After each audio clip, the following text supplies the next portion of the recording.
Your Honor, this is case number 351 on the calendar in the matter of Hutchinson versus Glenn. Parties have been sworn in. Judge, you may be seated. You're suing the defendant because you say he assaulted you. Yes, Your Honor. And injured you badly. Yes. So let me try to put this in perspective. You and the defendant dated in 1992. Yes. And not since. Right. And this assault happened in what year? 1997. Just this past summer, in July. What were you doing near him in 1997? Well, first of all, I wasn't near him. I was walking home from the store, and he came up behind me and viciously attacked me. Your Honor, I have pictures of my injuries. You mean for no reason out of the blue, he just came up behind you and viciously attacked you? Yes. So tell me how that happened.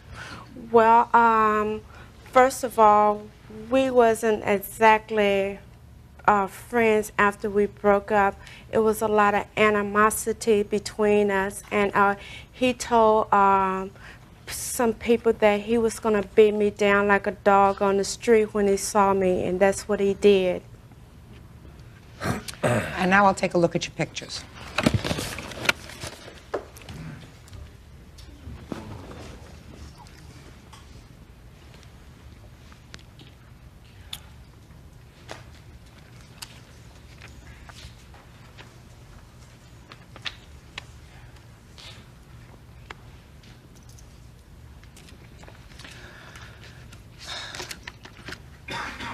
You were arrested for this assault, sir. Is that correct? Yes, I was, ma'am. And according to your papers, you had a trial already. That's true. Correct? Yes. And the jury found you not guilty. That's correct. Yes. Is that correct? Yes. That doesn't prevent you from suing here. You understand that? That's why you're here.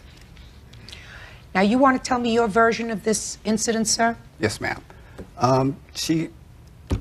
We broke up, and she just keeps harassing me. How? Just keeps coming back, harassing me. How? I know you keep saying that. How does she harass you? Over the phone, harassing me. She vandalized my car. I have restraining orders. How many restraining orders do you have against her? Well, I have this one restraining order against her.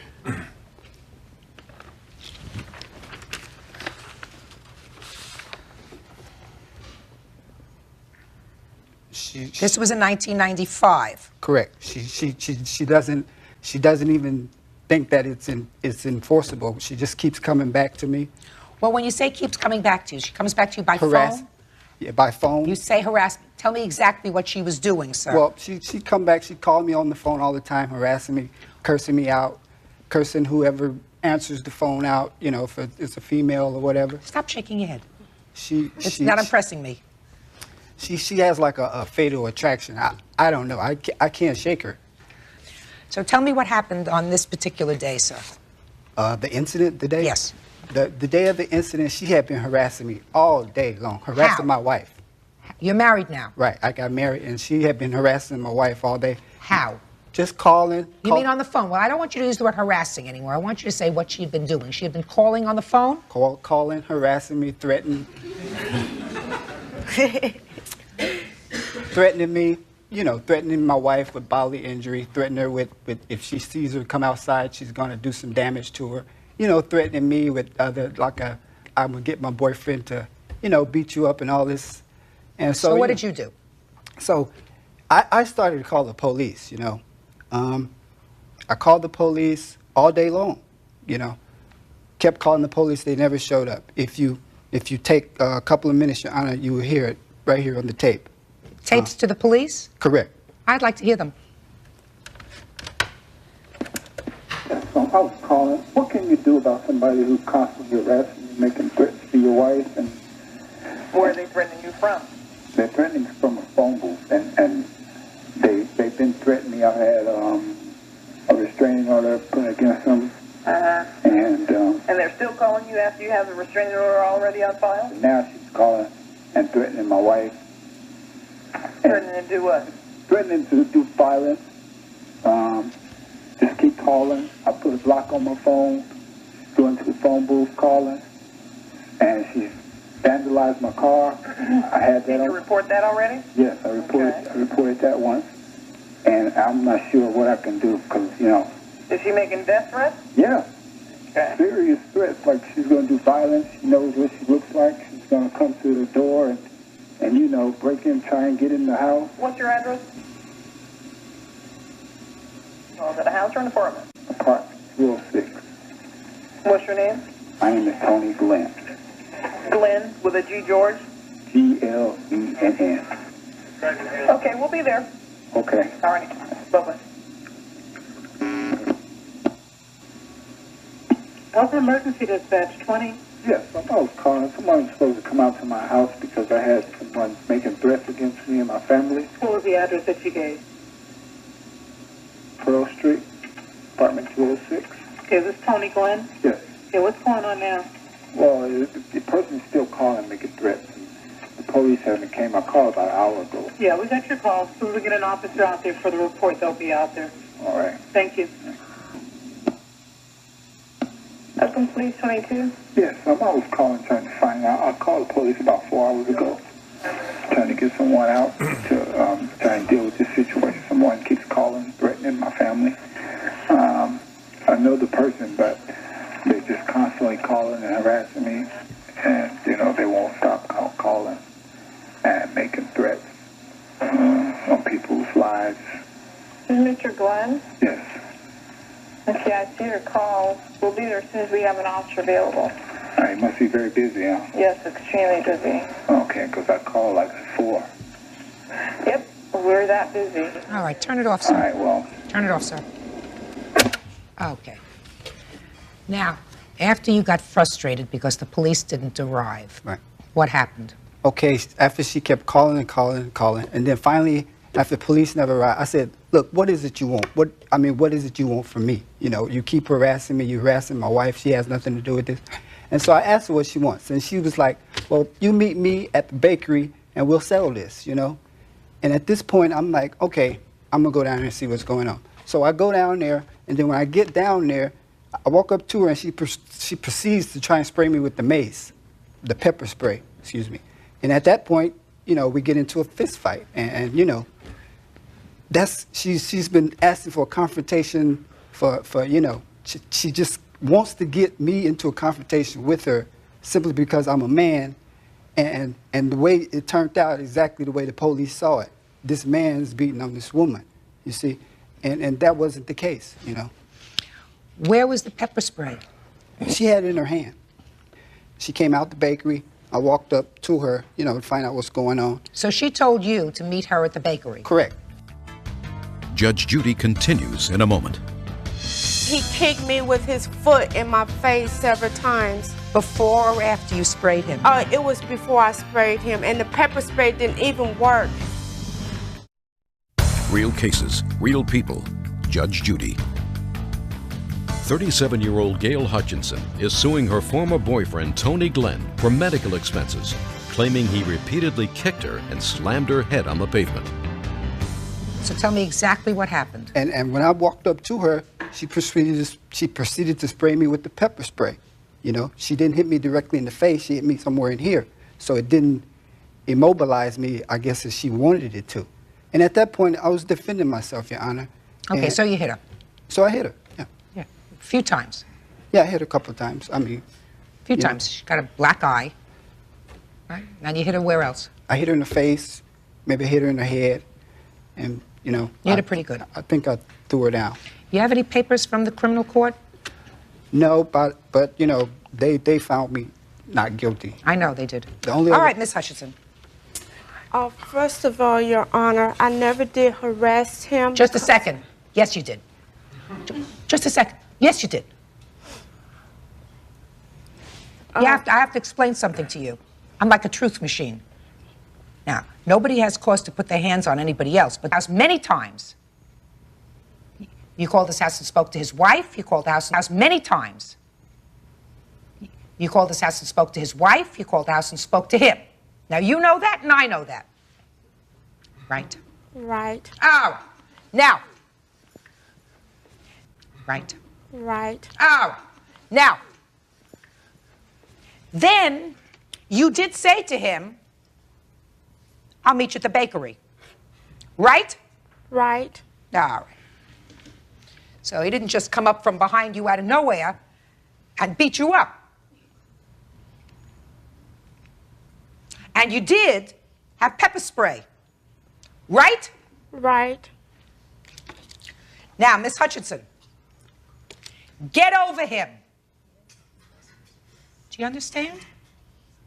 You pushed this man to the limit. What did you expect him to do? You've been calling and threatening him in his house. Time and time again. You've been calling and threatening his wife. Time and time again. You tell him to meet you so that you can settle it. He's frustrated because the police are not responding. He comes to meet you. And when you see him, you take out pepper spray and you spray him. What did you expect him to do? Say thank you very much? Because it wasn't like that. He kicked me. He came from behind me and he pushed me to the ground and he kicked me with his foot in my face several times. Before or after you sprayed him? It was before he sprayed me, before I sprayed him. And the pepper spray didn't even work. That's not true. It didn't work. That's it not didn't true, work. Miss Hutchinson, let me explain something to you. This is why your case was dismissed in the criminal court, because you lied. And when you lie, a fact finder, that's me, or in the criminal court, that was the jury, they don't know what to believe and what not to believe. Do you understand? Yes. So when you tell one lie, I don't know whether the second part of what you're telling me is the truth or a lie. All I know is you say first you told me a story that he came out of nowhere and he assaulted you. And you didn't know why. And you kept shaking your head when you said that, when he was telling me the story about how you were calling and harassing him, you kept shaking your head, no, no, no, that's not true. And it turns out it was true. And you came to that meeting with him that you asked for. So he didn't come out of nowhere. You told him, meet me at the bakery. You just told me that that's what you told him. And you came armed with pepper spray or mace or whatever else it was. What did you expect him to do? He's married. He doesn't want anything to do with you anymore. Leave him alone. Otherwise, you're going to have difficulty with him. He's already had a restraining order against you. I mean, that took time to get. Judge gave him a restraining order against you. You have to leave him alone because you're going to, you know, you can push somebody so far and then they're going to lose it. And then you say, oh, I didn't do anything. But you did. You keep pushing his buttons. You can't do that, Miss Hutchinson. You're stalking him. There are laws against stalking. There are laws against the kinds of things that you were doing to him and to his wife. And you have to stop it. Judge Judy continues in a moment. You have to stop putting on an end up. Real cases, real people. Judge Judy. Tony Glenn says his former girlfriend, Gail Hutchinson, was a fatal attraction who harassed him and his new wife. She's suing him for beating her up, but he claims it was in self-defense. Now, Mr. Glenn, that doesn't excuse the fact that you probably overreacted to what happened when you hit her. You understand that. You probably overreacted to what happened when you hit her. You understand that. The pepper spray hit you around here. So you weren't, in fact, at risk of your life at the time. You really hit her pretty badly because she's got a black eye and she has some other bruises on her. You went a little overboard. But I don't think you went overboard, sir, out of any maliciousness. I think that you had just had it.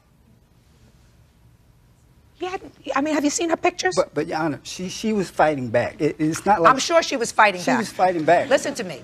I'm sure as calm, as sweet as she stands here now, I'm sure she was fighting back. Yeah. And I'm not going to award her any money. I am going to dismiss this case just as the criminal court dismissed the case because I think in that case the jury was right. You have to stop pushing his buttons, madam, because after a while you push his buttons, you never know where it's going to end up. Do you understand? That's all. This case is dismissed. What's my now listen to countersuit? me. Let me tell you about your countersuit, sir. Listen to me. You're suing her for the expenses of living together in 1992, when you were living together. I read your countersuit.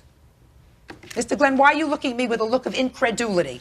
You say because in your answer, listen to me, sir. You say in your answer that you lived together and you paid all the bills in 1992 and she was supposed to pay you rent. We are now in 1997, right? That's correct. Just a second. Did you ever sue her before for the money that she owed you? Well, that you say... But I had to pay it back, though. Mr. Glenn, listen to me carefully, sir. Yes, ma'am. This happened in 1992, right? That's true. Did you ever sue her before? No, I didn't sue her before. Good. But Right. Now, you're also requesting money that you had to pay for a lawyer, right?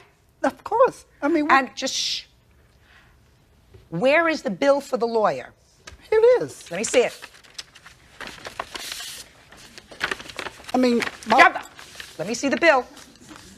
Mr. Glenn, what I'm telling you is you're not totally blameless in this whole thing, sir, because you really shouldn't have gone But down to the bakery to meet her. I've done everything in my power to try and, Listen to me. What I'm telling you is, Your Honor, what I'm telling you is, Your Honor,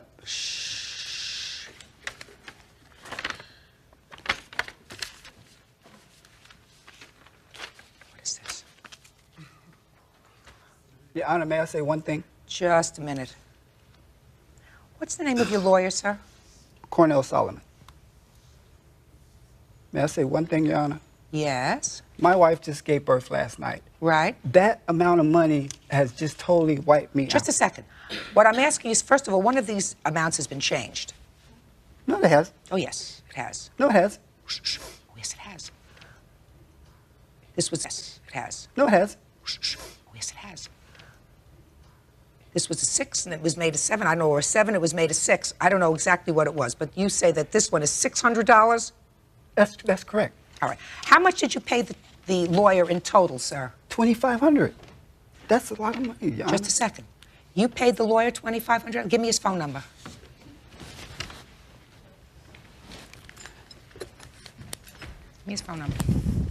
Because I'm not entertaining your lawsuit for this money that you say she owes you from when you were living together 5 years ago. I'm not doing it, Mr. Glenn.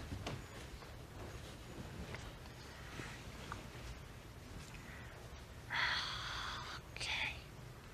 Just give me a minute, please. Judge Judy continues in a moment.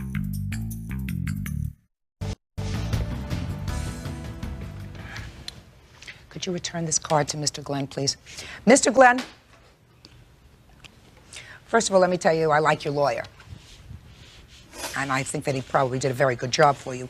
You did, in fact, give him an initial retainer of $750. He charged you $500 a day for each day of the trial. You still owe him $750, right? That's true. Okay. But you're going to pay him, aren't you? Of course. I got to. Very good. And I believe, Mr. Glenn, that you are... Do you work, sir? Yes. What kind of work do you do? Janitorial. You live in the apartment where you're the janitor? No. I work at a separate community child care. Okay. How long have you been working for this company? 5 years. How much money do you earn? About $1,400. $1,400 a month. A month? And what about your wife, sir? She isn't working at this time. She just had a baby last night. Is that your first baby? Yes. Yes. Her first baby? Yes. Boy or a girl? Boy. How big? He was 5 pounds, 13 ounces. A little boy. I'm giving you your legal fees, sir. Appreciate it. Courtroom, please. Ma'am. Judge, this is number 339 on the calendar in the matter of Ayala versus Howard. Parties have been sworn in, Judge. You may be seated. Sir, have a seat, please. Your complaint alleges, sir, that the defendant dented your car when she sat on it. Yes, that's true. So why don't you tell me how that happened? Okay, it all took place at the Velocity Car Show, which is held, I believe, in the area of Redondo Beach. The defendant had asked me earlier that day that she wanted to do a couple photo shots on my car. What kind of car do you have? I have a 97 Volkswagen GTI. Volkswagen. Is that a special kind of car? What's in that car in particular is there's only 500 United States that were brought over from Germany. So you were showing the car at this Right. automobile show. Right. I invested at least $5,000 prior to that date into that car. What do you mean you invested? As far as money for rims and exhaust systems to modify the car. So you have this very special car. You're showing it at an auto show. And what were you doing there? I was asked to go there and do some modeling. Who asked you? The president from the actual car club called Borsic. And how did you two get together? Well, I had a friendly relationship with her prior to this. And the day of the show, she approached me when she arrived and asking me if she could use my car to pose for a photographer that was coming for her own personal use. And I asked her, what kind of posing are you going to do? And she said, well, I have this pose that I sit on top of the hood, and I That's not true. Shh, just a second, I'm going to get to you. You have this, she said to you. There's a pose where she gets on top of the hood, and she takes a picture, and it's a real nice shot. And I said, well, have you ever done this before? And she said, yes, I did. I've done it before, nothing happened. It's a great shot. So she reassured me by doing that, and I was easily convinced to letting her do that. Okay, according to you, you agreed to let her sit on the hood of your car. And you sat there of the car and took a picture. Right, but the photographer asked him repeatedly about 3 or 4 times if it was okay. Of the car and took a picture. Right, but the photographer asked him repeatedly about 3 or 4 times if it was okay. And he agreed to everything, as far as if we were going to actually sit on the car or model around it or whatever we were going to do. How did you sit on the hood of the car? They asked us to actually just sit sideways, kind of facing each other with our feet dangling down on the side of the car, and he took a few But you were the shots of only that. one who sat on No, it. there was another model. That sat on his car? Was there another model that sat on your Yes, car? there was. Her name is Kalan. She sat the opposite side of the car, at the same position, same area, just on the opposite side of the hood. Okay. So what happened after the pictures were taken? I didn't notice the dent until I got home when I was just waxing down the car. And as I was waxing the hood, I noticed that there was a dent in the hood. Well, I felt that it wasn't my responsibility to take care of that, so I called her the very next day in the hood. Well, I felt that it wasn't my responsibility to take care of that, so I called her the very next day, letting her know. 3 days later, not the next day. Listen. Sorry. I hate this thing. Don't interrupt him. Sorry. I mean, I could be mistaken, but it was the week after the show. And what happened, I let her know that the fact that she sat in the car, the dent was put into the car. And I just let her know that I didn't feel fair that I had to pay for those damages since it was for her cause and she was the one that actually implied the dent into my hood. She was very humble and actually very generous, saying that she would pay for all damages and you know, embarrassed a bit. But I mean, it was basically a verbal agreement where we both agreed on a date. Do you have some pictures of this car, sir? That's why I understand that this monitor is in here. You have some pictures that you want to show me? Oh, yes, I do have some pictures that I need to show you.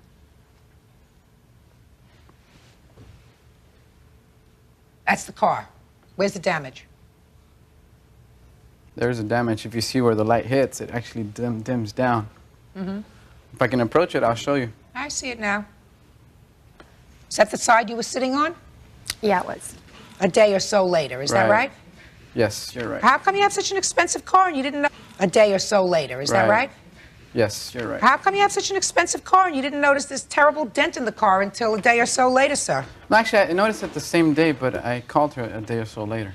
First of all, how much do you say it's going to cost you to fix it, sir? Well, I have an estimate here from the dealer service area that I deal with. They appraised the damage. That's the amount that I'm suing for.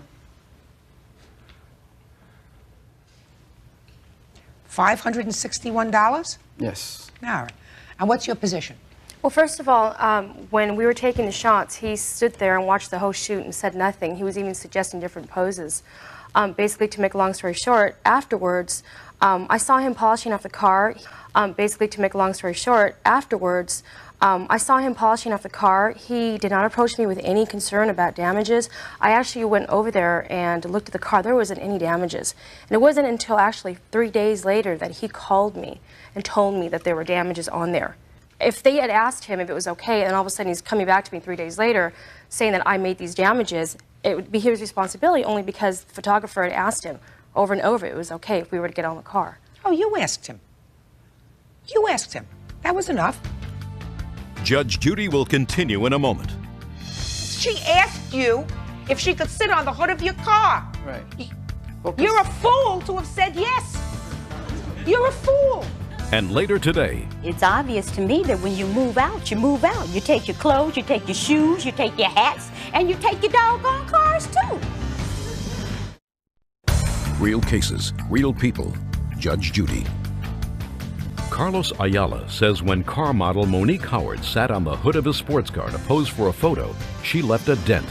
Monique says she's not responsible because she had Carlos's permission to sit on the car. Mr. Ayala, Yes. you think that she should be responsible for all these damages Do to I your feel car? that I should be That responsible? she should be. Yes, I do. Well, you're wrong. You want to know why, sir? Yes, I do.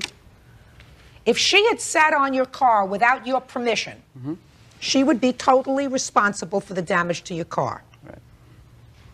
You are supposed to be an intelligent man.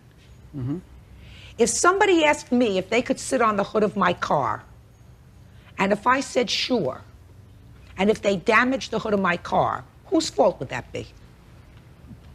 Well, considering if I make a statement, Yeah. there's two models that sat on the car. Uh-huh. First of all, the other model did not dent the car, which Yeah, was maybe she was thinner. which was what she asked me Just for. a second. Maybe she was thinner. Yeah, actually, she was very much thinner. Well, then, sir. Right, but look, I'm not- you use your eyes. Right. You look at one model who's thinner. If my 2-month-old grandchild was on the hood of my car, and if my 9-year-old grandson Casey sat on the hood of my car and I said it was okay, and if Casey damages the hood of my car, that's my fault because he's 9 years old and weighs more than a 2-month-old baby. So if you look at these two women and she's a little heftier, and you tell her it's okay to sit on the hood of your car because you wanted your car in some sort of a magazine, why should she pay for it? That's an incorrect statement there. I didn't ask her to take the shot for my purpose. Doesn't make any difference. Second. She asked you if she could sit on the hood of your car. Right. Well, You're a fool to have said yes. You're a fool. Well, considering that I'm not a weight trainer and I'm not an expert in that field, I wouldn't be able to make a professional. I want to tell you something. I'm not a weight trainer, and I'm not an Exactly. expert in that Well, field, then and you I have- wouldn't let anybody sit on my car. You think that if this guy said to me, Judge, I want to take a picture on the hood of your car. Right. Could I take a picture on the hood of your car? And he sat on the hood of my car, and the hood went to the pavement. that I would say, it's his fault? No, sir. It's my fault, because I was the idiot. Okay. You understand what I'm saying to you? This Well- lady, looking exactly like she did, said, I want to sit on the hood of your brand new, expensive, rimmed car from... And then she sat on your car, and according to you, she dented it, and you think that that's her fault. Not entirely. Dismissed. Parties are excused. Step out. Out the back door to your right, please. And now the next case.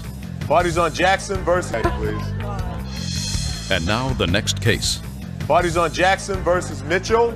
Step forward. 31-year-old student Adam Jackson is suing his former roommate Lorraine Mitchell because she refuses to return his 1985 El Camino. All right, I don't think this is very complicated. Mr. Jackson, you and Miss Mitchell were friends, and for a while you lived in her house. Yes, You lived in her house along with other properties, an old car, correct. and then you moved out of her house. Yes. And you left your... Vehicle on a property. What kind of car was it? It's an 85 Chevy El Camino And where on the property did you leave the car? in her backyard. Were there any other cars in the backyard? No, Just yours. just mine. And how long did you leave it there? I would say from April 97 through November, and it's still there. November this year. And you want your car back? Yes. And you say... And I say, Mr. Jackson, you're more than welcome to have your car back, but I want to be paid $18.50 for storage per day. Why? I checked with several storage companies because if he had had his automobile parked in a garage towing service, he would have paid $18.50. And on top Why of did that, you let him leave the car there to begin with? why did I let him leave the car? Yeah. Because he didn't have any other place to take it.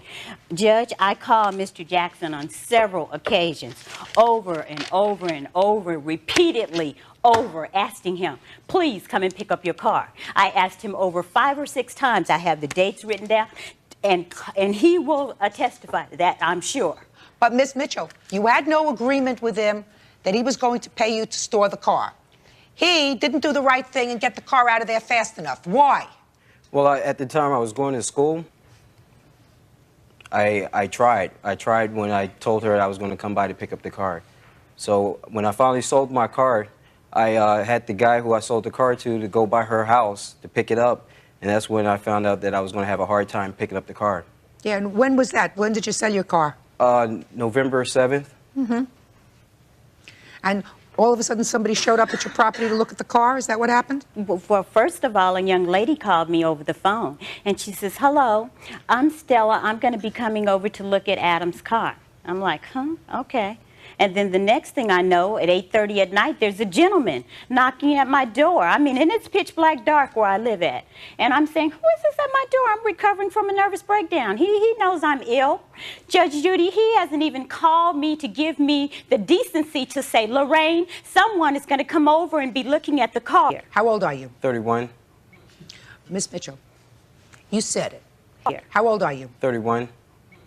Miss Mitchell, you said it. Here. How old are you? 31. Miss Mitchell, you said it. He's an irresponsible child. That's right. No question about that. And this is what this is all about. To teach a irresponsible child on somebody's property for 6 months and come back and all of a sudden it's yours. You have on somebody's property for 6 months and come back and all of a sudden it's yours. You have interrupted my business, Adam. You know I have my pallet business back there. I haven't. Don't talk to him, talk to me. Judge, I have a pallet business there in the back where I store expensive pallets are back there. We can't put the fence back in place because once I put the fence in, he has to tear the fence down to get his car out. How many times do I have to call him? Adam, come get your car. Adam, come get your car. Adam, come get your car. I don't feel I have to call him that many times. Judge Judy will continue in a moment. Do I have to call him? Adam, come get your car. Adam, come get your car. Adam, come get your car. I don't feel I have to call him that many times. Judge Judy will continue in a moment. You rip and run to Vegas every other weekend with these young floozies, and you don't have time enough to come over and take care of your business. That's the bottom line, am I right? Real cases, real people. Judge Judy. Adam Jackson says his former roommate, Lorraine Mitchell, refuses to return his 1985 El Camino. Lorraine says Adam abandoned the car, and she wants him to pay a storage fee.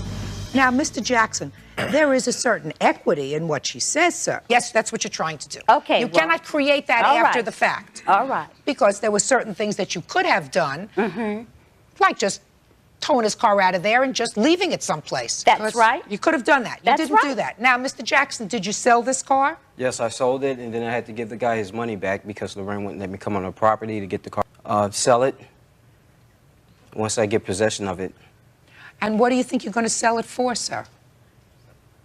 About $1,000. And how much of that do you morally think you owe Miss Mitchell for having had to look at your car well beyond a reasonable period of time? Morally? Not to say how you're doing. She called and said nicely, when are you coming to pick up your car? Not to say how you're doing. She called and said nicely, when are you coming to pick up your car? And you made appointments and you never showed up, right? Correct. So that makes you immature and irresponsible. And I'm asking you, you are now going to sell a car that's been an eyesore on her property for 6 months. What do you think you owe her for the inconvenience? You tell me. Well, like I said, Your Honor, I don't think I owe her anything because at the time that I stayed in her house, I helped out with her children. I helped them with their schoolwork because she was in the bed all the time. Where's the pink slip for the car? I don't have the pink slip, but I do have the title right here, the registration. You do? Yes. Let me see it.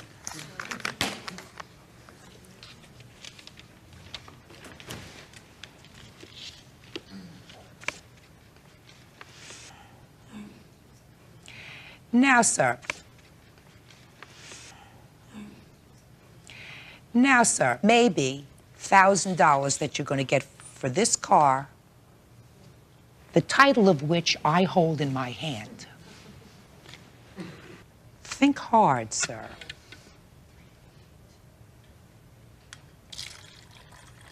Well, She didn't file a claim with the Think DMV. that she was really doing something that helped you, because if you had to move your car within a week or so after moving out, which was what your original agreement was, right? Car within a week or so after moving out, which was what your original agreement was, right? Well, he didn't say anything. It's obvious to me that when you move out. How much do you think you ought to pay her for the inconvenience of having your jalopy? Give me a figure, sir. I would pay for the fence to be replaced at her house to get it fixed. How much will that cost you, Miss Mitchell? I don't know, Judge. I really would hate to quote a figure. Cost you about $200-300? This is Nava. Parties have been sworn in, Judge. You may be seated. Ma'am, have a seat. Oh, Bert, it always worries me when I see evidence in a plastic bag. Me too, Judge. Mr. Mohammed, you are suing the defendant. Would you stand up straight, please, as a court? For $750, because you say she stole your car and vandalized it. Is that right? That's right. You and the defendant went to a club together, correct? Dance club. You were with a male friend, and she had 2 other female friends with her. Is that right? Yes, ma'am. It was a Mexican nightclub, so that's what I don't see how that's particularly relevant, madam. Whether it was a Mexican nightclub or what kind of a nightclub What would he it be was. doing at a Mexican nightclub? You know? We're talking about his card, not about what kind of club it was. Okay. Just be quiet and pay attention. So you're inside the club and you're dancing, and I assume doing what you do at a club, and it came time for you to leave. According to your complaint, you got into your car. You were in the passenger seat, front passenger seat. Is that right? Yes.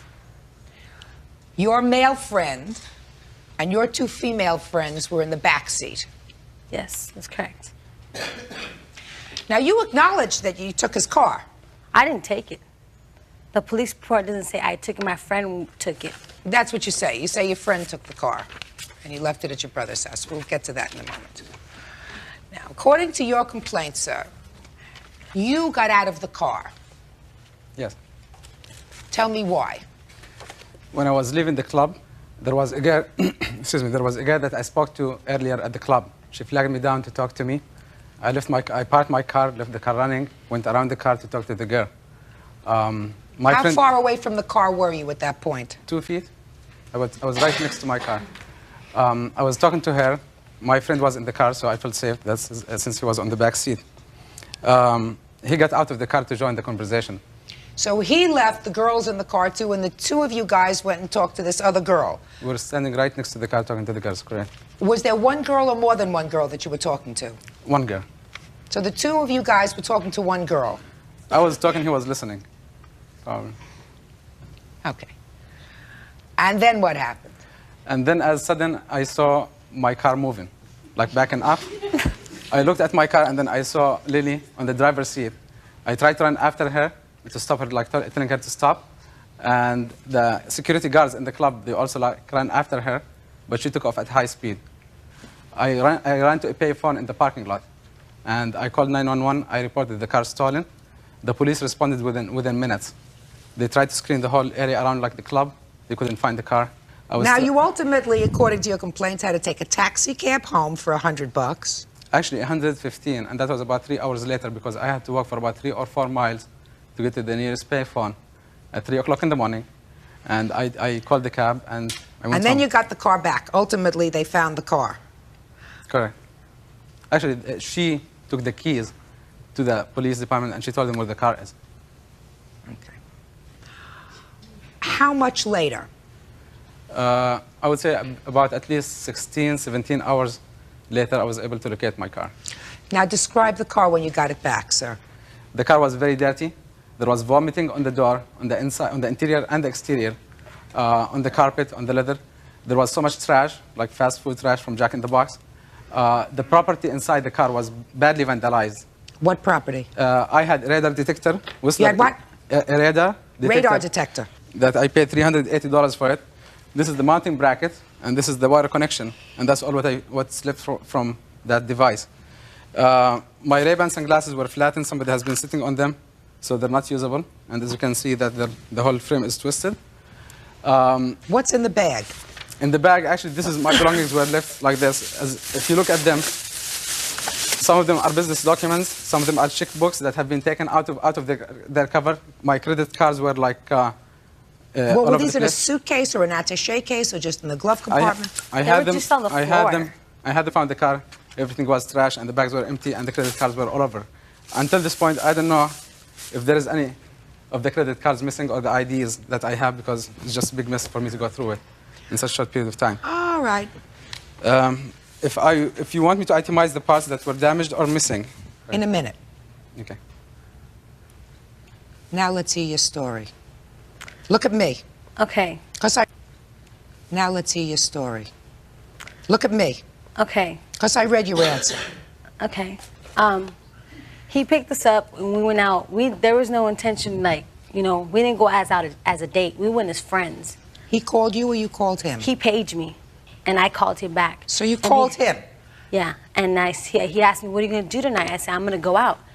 And then he says, well, why? Because we were going to go out before, but I was like, I didn't want to go out with him. And So then you so went we out. went. He came and he picked us up. You and two friends? Me and my friend here. My other friend, she moved already. They picked us up. They weren't even dressed to go to a club at all. I mean, he was wearing like jeans and some shoes with no socks and like almost a t-shirt. It was like a t-shirt. And we went out. He didn't do anything. All he did was sit down the whole night. We were on our own. Miss Nava. Yes. He may not have been dressed to go out to a club. I think you are not in the position to even refer to that, since in my judgment, you are not dressed appropriately for court. Well, Do you understand? I'm coming from work. I don't care whether you're coming from work. Did I'm you ever coming hear from work. Listen to me, Miss Nava. You know. Did you ever hear the word sweater? I don't have a All sweater. right. It's hot Come on. outside. Judge Judy continues in a moment. The way he was dressed was awful. Awful. No class at all. To drive a nice car like he does, he has no class dress. Real cases, real people. Judge Judy. Nikki Mohammed and Lily Nava met at a club.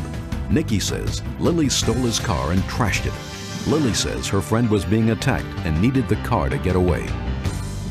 And then what happened? Him and his friends were out somewhere, and me and my friends were just our way. So it was time to leave, and we were leaving.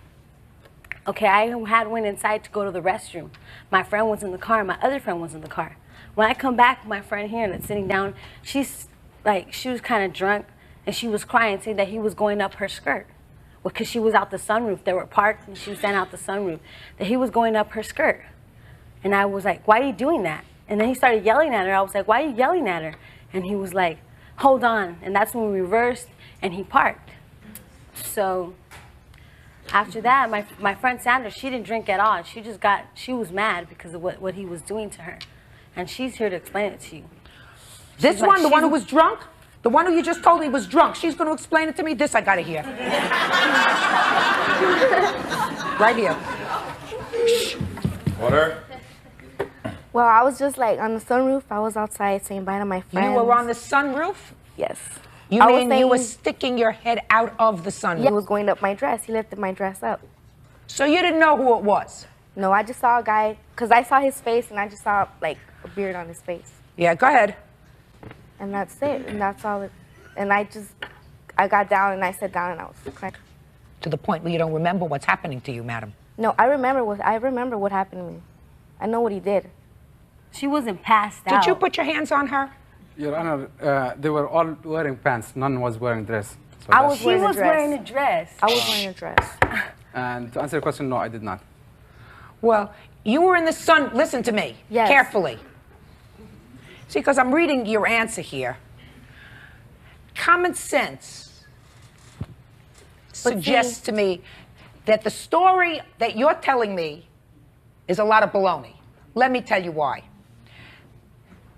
What I'm hearing is that he got out of the car to talk to another girl, which ticked you off. No. Just no. Pay careful attention, because she's sitting in the back seat of the car. He was driving the car. In the back seat of the car. He was driving the car. how do you get him? The car What do was you- stopped. We were The parked car in front was of the parked. club. Doesn't make any difference. Yeah, Park The makes is car was different. parked. It does make a difference. So, even hey, dying. listen carefully, ladies. So what you're telling me is, let me see her seat. He came back in the passenger seat where you were, because you were in the front passenger seat. That's what you just She told was me. in the middle. The sunroof, I was in the back. The sunroof is right I in was the middle of the car. And she got up, and then he got back in the car. See, I was when I just was up. gone. I just got up. I was waving by In to the my middle, friends. it's in the middle. The sunroof is in the middle of the car. Let me ask you this question, Miss Nava. Nava. You had two friends with you. One's drunk, right? And you just came back from the bathroom. And you're at a club where there are all kinds of security guards, right? Why didn't you take your drunk friend and your other friend and get out of the car and go into the... Why didn't you take your drunk friend and your other friend and get out of the car and go into the club and say, we're having some problems with the people who brought us? Because he was yelling at us, telling us to get in the car. He was like, get in the car, get in the car. I'm like, calm down, what's your problem? He's like, get in the car, we're gonna leave already. So what you're telling me is, listen to me, so what you're telling me is instead of, you were frightened of him. So instead I'm not of... frightened of him. So why did you get into the car? I wasn't frightened, she was frightened. I just wanted to go home, that's all. So why didn't you go? Who do you live with? My dad and my brother. So why didn't you go into the club and call your dad and call your brother? Let me tell you what you said here in your answer. Quiet! Let me tell you why.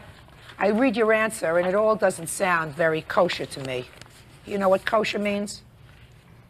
They don't serve kosher food in a Mexican club. All right. You say, Sandra will appear with me in court. She left already. Just a second. So she's not here. Sandra, Yeah. the one who you blamed for actually driving I the didn't car blame away. her. She was driving. No, that's what you say. I just drove But the along police with Sandra. said- Hey, We The didn't blame police her. report She said it. are you? We didn't blame Try her. not to talk over me. Listen, madam, you don't know what was happening. You were drunk and probably vomited all over the car. No. No. All right. That's Wrong. not even true. So, listen to me. Try to listen, ladies. You say that you did this because you were afraid for your own safety and your friend's safety, and that's why you took the car. I didn't do anything. My friend drove the car. I didn't drive nothing. She got in the car and we left. She said, See, we were just in the car and she just took off. The police called at my parents' house. This is what you wrote. And I told them exactly where they could find the car. And they picked up the keys from me with no problem or questions. And they recovered the car. because they asked for me at my house. And they were over my house. We came back in the morning to my dad's house, and the police called me. You came back in the morning? Yeah. Well, where were you all night? At my brother's house. Why? Why? Because that was the nearest place we could get there. We just got there and we stood there. I didn't want to go home with the stolen car to my dad, so I went to my brother's.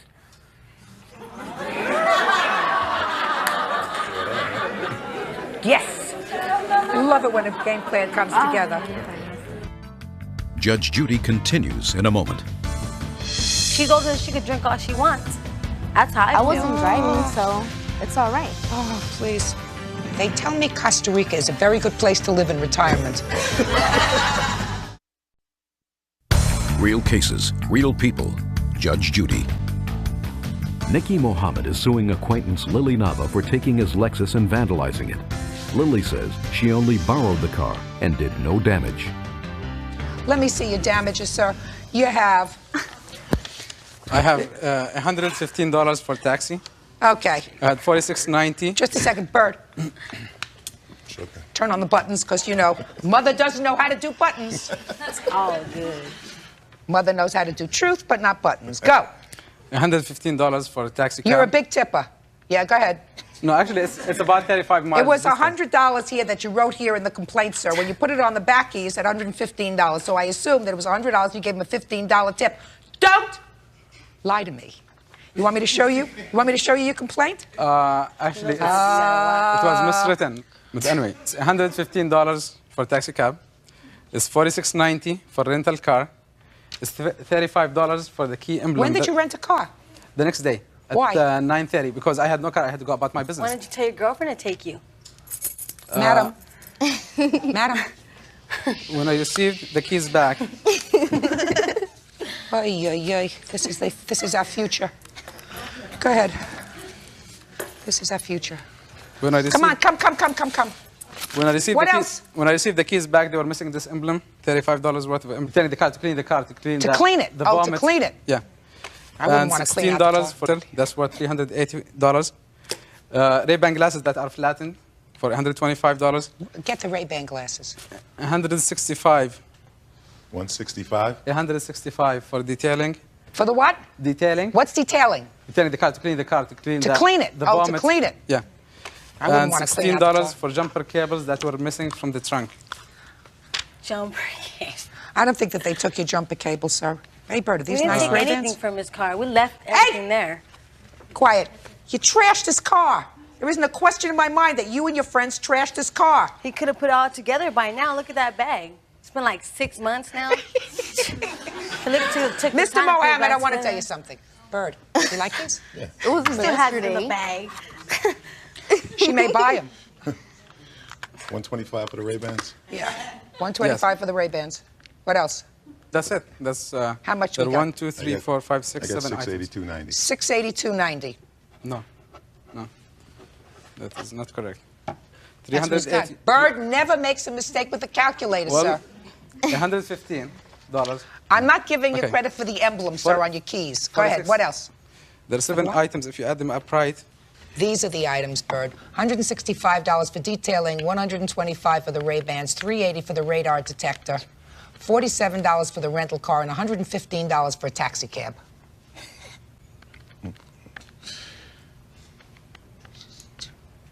$832? Okay, now, Mr. Mohammed. You have to exercise good judgment, sir. Yeah, you're too You old are- for this. How old are you? I'm 18. He's 30, what, 5? Madam, nobody dragged you in the car. Nobody told you that you had to go He with didn't him. have to lie Nobody about said. his age. Nobody said. He lied about everything. He Lied lied about his his name, age. about his age, where he lived, everything. Everything he told me was a lie. Good, so you stole his car. Stupid. We didn't steal What? it, though. Just a second. Let me explain something to you. This is dangerous business. Dangerous business. You acted like an idiot that night. You got one friend who's drunk. I don't know where the other one is. I don't know whether she had been drinking or not. You're up. It's all right, though. She doesn't drink. She's old enough to drink. The other girl's not old enough to drink. She's old enough she could drink all she wants. That's how I feel. I wasn't driving, so it's all right. Oh, please. Costa Rica. They tell me Costa Rica is a very good place to live in retirement. Judge Judy continues in a moment. Mr. Mohammed, be smart, right? Don't fool around with babies. These are babies. They're not fully cooked yet. The only thing that they are is stupid because they shouldn't have been in your car. And they certainly, if they felt that they were threatened, which I doubt. See, because if I really felt that they were threatened by you or your friend, I would have some compassion for them. But it seems to me, if you feel threatened in a situation and you are in a place where they shouldn't have been in your car, and they certainly, if they felt that they were threatened Security. inside to a All phone kinds. booth where there were a lot of people, and you make a phone call to your father, your brother, whatever He else. said it himself, the phone's not till 3 blocks away. that's not true. They're in the parking lot. Didn't you just say that? No. Yeah. And you're lying. No, Again. it's right there in the police report. Always lying. Always. There is a phone in the club. But he said he had to walk. There is a phone. He said he had to walk. He said he could have gone to the phone in the club too. Madam, he said he chased your car. Where? To the end of the parking lot? God, get her out of here. Judgment in this case is for the plaintiff in the amount of $832. Parties are excused. You may step out. Out the back door to your right. Judge Judy continues in a moment. Forward, please. Teacher's aide Marty Hutnick says Connie Reese put her in a headlock and punched her in the face. Connie claims she was attacked first after their daughters fought at a birthday party. Order. All rise. Yeah, this is case number 223 on the calendar in the matter of Hutnick versus Reese. Parties have been sworn in, Judge. You may be seated, ladies. Ladies, quite frankly, I was appalled when I read your papers. To think that two women in front of their children would engage in this kind of conduct is absolutely unbelievable to me. Ms. Hudnick, according to your complaint, you were assaulted by the defendant in McDonald's. Yes, I was. She says that you assaulted her. This was all done in front of your children. Yes, it was. Birthday party. So you want to tell me your version of the events, please? I had dropped my daughter off, Melissa, at a birthday party and went back to pick her up about 45 minutes later. And upon as I was walking in, I noticed this person next to me. The defendant? Yes, Connie Reese. She was hovering over top of my daughter, who was on the bottom of a playland. It was a playland area inside the McDonald's. And my daughter was sitting on the bottom of the slide, and she was crying. And so there were slides and tubes. I've seen those things where the kids go in and play. They take off their shoes, and they go inside and they play. Yes. And eat at the same time. Right, run and eat. And I walked up to the slide, and I asked Connie Reese if there was a problem, whom she was not part of the birthday party. I did not know who she was at the time. And she said, well, your daughter and her friends are up there picking on my daughter and won't let her down. And I looked at my daughter, and she was very upset. She was crying. She was hysterical. I said, Melissa, is this true? And she said, no, Mom. She said, we were all up there playing together. I accidentally stepped on the girl's toe. She said, I told her I was sorry. Mom, honest, I did. I said, well, you know, if you did, you've done the right thing. I said, come on, we'll come over here and sit down. I took her by the arm. I guided her to the table where Connie Reese continued to follow me to the table, and she came up to me and she said, is that all you're going to do? And I said, well, you know, she did say it was an accident. She said she was sorry. She'd done the right thing. I said, you know, I don't know what else you expect me to do. And with that, I guided my daughter again by the arm, went to another table to sit down. Connie Reese came up to me again, and she put her face, her nose, right up against my nose, touching my nose. Out of the corner of my eyes, I could see Melissa and 3 of her friends underneath the table. They were crying and screaming, and nothing was said at that time, and I thought, you know, I'm not going to fight this lady in front of these girls. So I walked away a second time. She came up to me, and she starts yelling from behind my back, and she says, you know, it's parents like you today who don't know how to raise their kids that makes these kids the way they are today. I stopped, I turned around, I said, you know, I'm sorry. I said, I don't know what your problem is. I said, this obviously is not affecting your daughter. She is up there playing. I said, I don't know what your problem is. I said, this obviously is not affecting your daughter. She is up there playing. My daughter's down here crying. You know, and with that, I walked away. I had my back to her. She grabbed me by the back of my hair, turned my head completely around, my body still facing forward, and punched me. She knocked me out. When I had come to... Punched you in the face? She punched me in the face. When I had come to, she had dragged me 20, 25 feet across the playland. With my head, if I may show you, she had my head in between her legs like a scissor lock, pounding on the back of my head. And I said, you know, what is your problem? Get off me. I said, you know, I am pregnant. And at that time, one of the ladies at the birthday party picked her up and just got her off of me. And with that, she got her coat, she grabbed her daughters, and ran out the door. And somebody had yelled, did you get her license number? Did you get her license number? I ran out and got her license number, came in, and I continued to, I called the police. They came, they issued a warrant out for her arrest. She turned herself in. They did put her on probation for a year. But in the meantime, the next day, I didn't go to the doctor's that night. The next morning, I went to get out of bed. I could not raise my head up. I went to the doctor's. I did have a concussion. They did an MRI, CAT scan. Do you have your medical bills, which is part of what you're suing for? Yes, I do. And there's also a letter from my doctor. About a week and a half later, I did miscarry.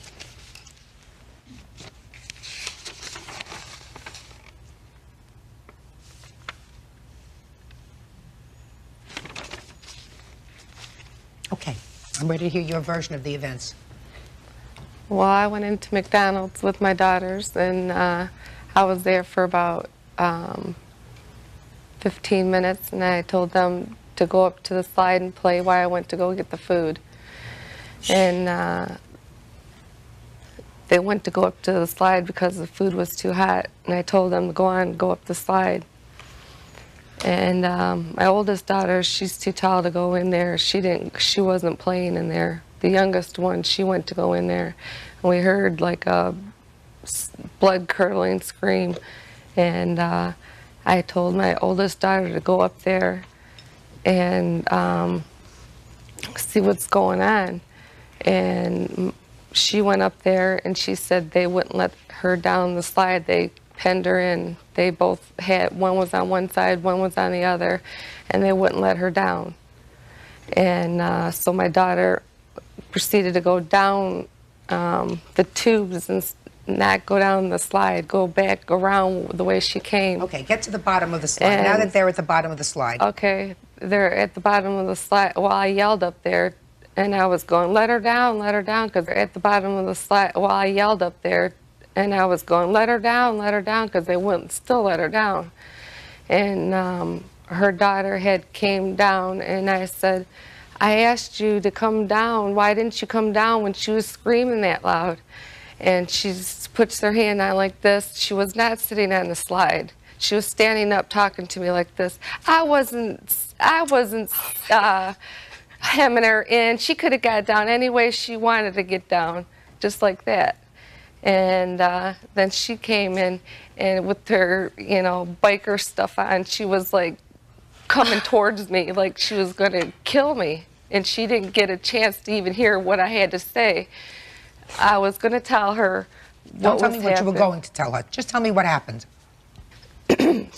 She didn't come to talk to me first. She talked to her daughter.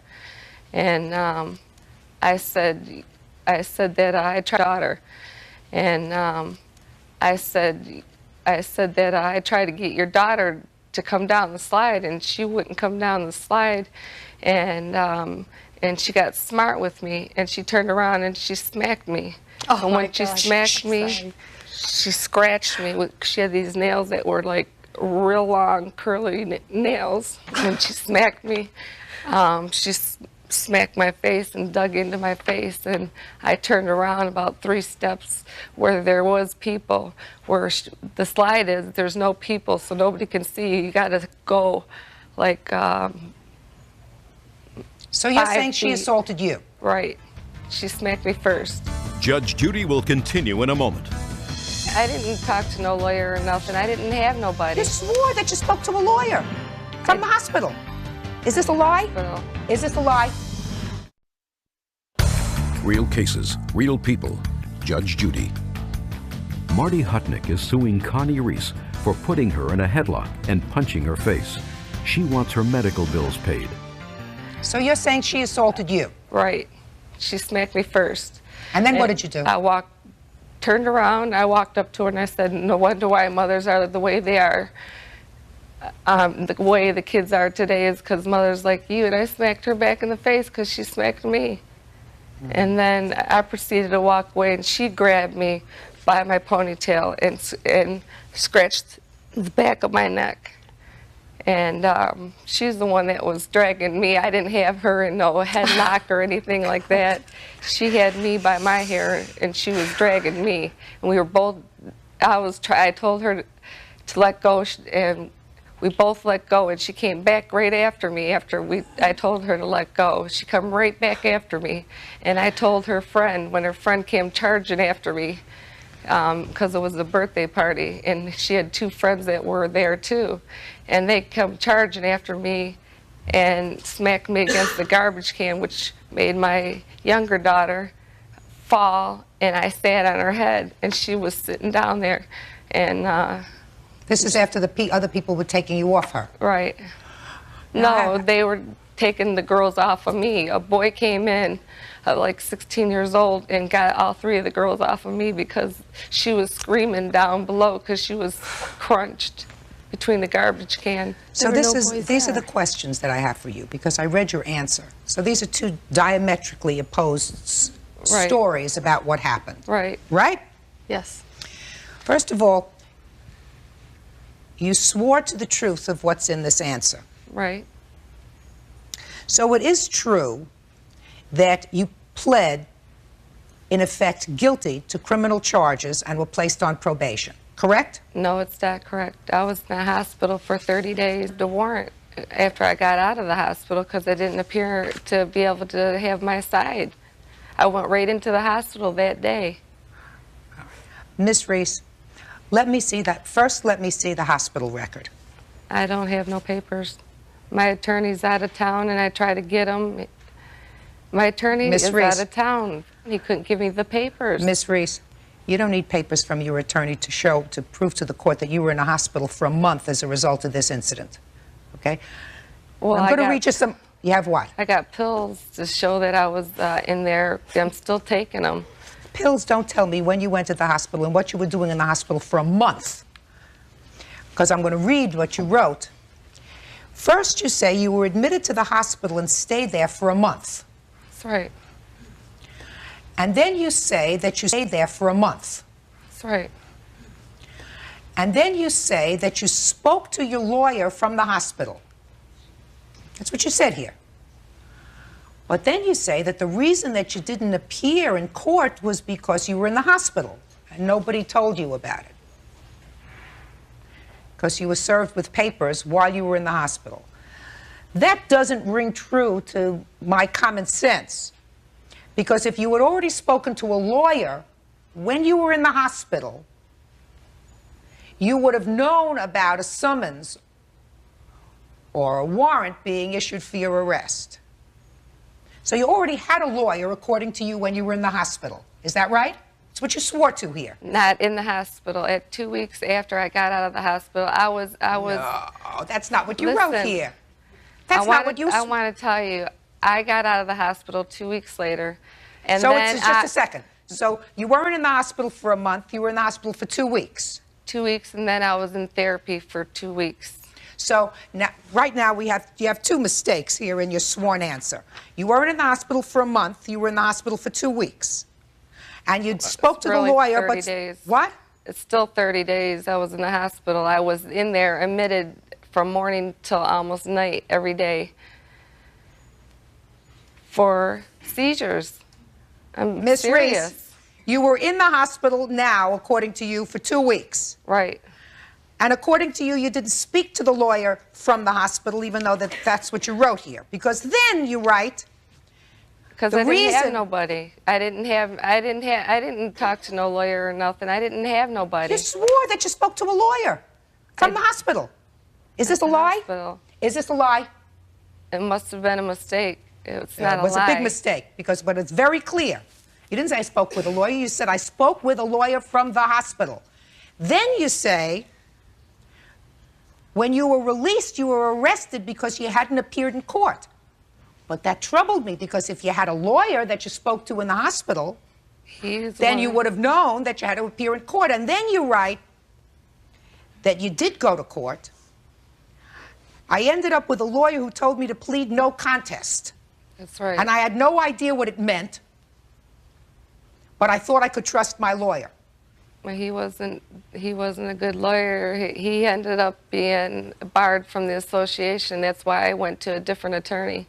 You know, you have a lot of stories. You have a lot of good answers for everything that I'm saying to you. But I'm telling you. But then you went to court, and you appeared before a judge. And the judge explained to you what your rights were, correct? That's correct. Told you that you had a right to a trial, correct? Correct. And you said that you didn't want a trial. No, I did not say I didn't want a trial. He told me just to plead no contest. The judge never told you to plead no contest. No, he didn't tell me. My lawyer told me. Try to remember what the judge said to you. The judge said to you... He asked me if I understood everything. And what did you say? And I told him no. And you told the judge no, and the judge said, "Well, that's okay. Then I'm going to take then I'm going to take your plea anyway." That's what you're telling me a judge said? No, he explained to me. Okay. And he explained to you that whatever, either no contest or pleading guilty, it's the same as a guilty plea, and you would be found guilty of these charges. Didn't the judge explain that to you? Yes, he did. Judge Judy will continue in a moment. You've got more stories than Carter has pills today for what you wrote in your answer. I didn't write that. I didn't mean that. I was in a hospital for a month. I have no proof. Real cases, real people. Judge Judy. Real cases, real people. Judge Judy. Marty Hutnick says Connie Reese assaulted her after their daughters got into a fight at a birthday party. After the judge explained that to you, you pled to these charges of assault. Isn't that right? Because that's what my lawyer told me to say. No. He did. No. I don't know nothing about the law. He's the one that told me that. You knew enough when you were in the hospital, according to the statement, to call a lawyer. Miss Reese. No, See what I didn't talk to a lawyer until 2 weeks later, until I got out of the hospital. It's your statement. I mean, this is a very, so you have no proof to show me today that you were in the hospital, is that right? I have no proof. I have proof that Olivia was in the hospital, but I don't have no proof that I was in the hospital. But Olivia was in the hospital. Was in the hospital, but I don't have no proof that I was in the hospital. But Olivia was in the hospital for what? That's your daughter. Because I sat on her neck and put her neck into her all the way down, crunched her arms. That doesn't tell me about you sat on her neck, but that doesn't tell me about what happened between the two of you. You pled guilty right now. There is a guilty plea. That is guilt beyond a reasonable doubt. You have been found guilty beyond a reasonable doubt of assaulting the plaintiff by your own admission. And until that is overturned, until you go back into court, if you plan to, and I don't even know if you can because you were placed on probation, is that right? I'm off of it, yeah. You were placed on probation. Then there is no way that you can go back and have your plea expunged. So in 12 months, you didn't go back to court and ask to vacate your plea. Is that right? Yes, I did. You did? Yes. And what did the judge say to you when you went back to court? He told me that to go to... You did? Yes. And what did the judge say to you when you went back to court? He told me that to go to civil court. So the judge refused to allow you to take back your plea. Is that right? The judge refused to allow you... I wasn't there. My lawyer went there by himself. Miss Reese, you cannot go back to court and ask to vacate your plea unless you're there. And in that way, you have to explain to the judge that you didn't understand what was going on, you were given bad advice, all those other things. You're coming to me today, and I'll tell you what the posture is of your side of this story. Okay. You pled guilty beyond a reasonable doubt to assault. You were sentenced, and in fact, you fulfilled your sentence because you served 12 months on probation. My new lawyer is trying to get me off of all that, to remove it. Your lawyer may try to get you all off. Right now, that is the posture in which you stand here today. Guilty beyond a reasonable doubt of this assault by your own admission. So I have no intention of entertaining your countersuit. All I can do is tell you this. Ms. Hutnick, your lawsuit is requesting your medical bills and a certain amount for pain and suffering in the amount of $1,750. Is that correct? Yes. All right. Judge Judy is ready to rule. When I came out here before, I said to you both that I know what happens sometimes when kids get caught up in these things at playlands, etc. They should never escalate to a physical fight in front of children. That's outrageous. I went right to the police station right after it happened. Miss Reese, aren't you hearing what I'm saying to you? Yes. You pled guilty beyond a reasonable doubt. I wasn't in the right state of mind. Well, I don't know whether you were in the right state of mind today, but right now, today I am. Right now, you pled guilty beyond a reasonable mind today. But right now, today I am. Right now, you pled guilty beyond a reasonable doubt before a judge who explained all of your rights to you. You've got more stories than Carter has pills today for what you wrote in your answer. I didn't write that. I didn't mean that. I was in a hospital for a month. I have no proof. I was in the hospital for 2 weeks. I did talk to a lawyer in the hospital. I didn't talk to a lawyer in the hospital. Judgment in this case is for the... Your Honor, this is case number 377 on the calendar in the matter of Swarthout versus Lee. Parties have been sworn in, Judge. You may be seated. Gentlemen, have seats, please. The two of you were involved, according to these papers, in the making of a movie, a short movie. You were a student, sir? Yes, that's correct. Got together some money, a budget of about $50,000, and you hired the... About $63,000, Your Honor. Yeah. 63, it's even better. You hired the defendant. No, I didn't hire her. How did you come together with the defendant who also worked on this movie? I'd known Miss Lee for a number of years when she lived out in Malibu. She had been a number of short-term jobs in the show business industry, and I knew that she had produced a short film prior to this. She had some experience doing it. So I asked her if she would volunteer to work with me, and she was quite enthusiastic about But you making also another paid her. film. No, I did not pay her. There was some sort of payment involved.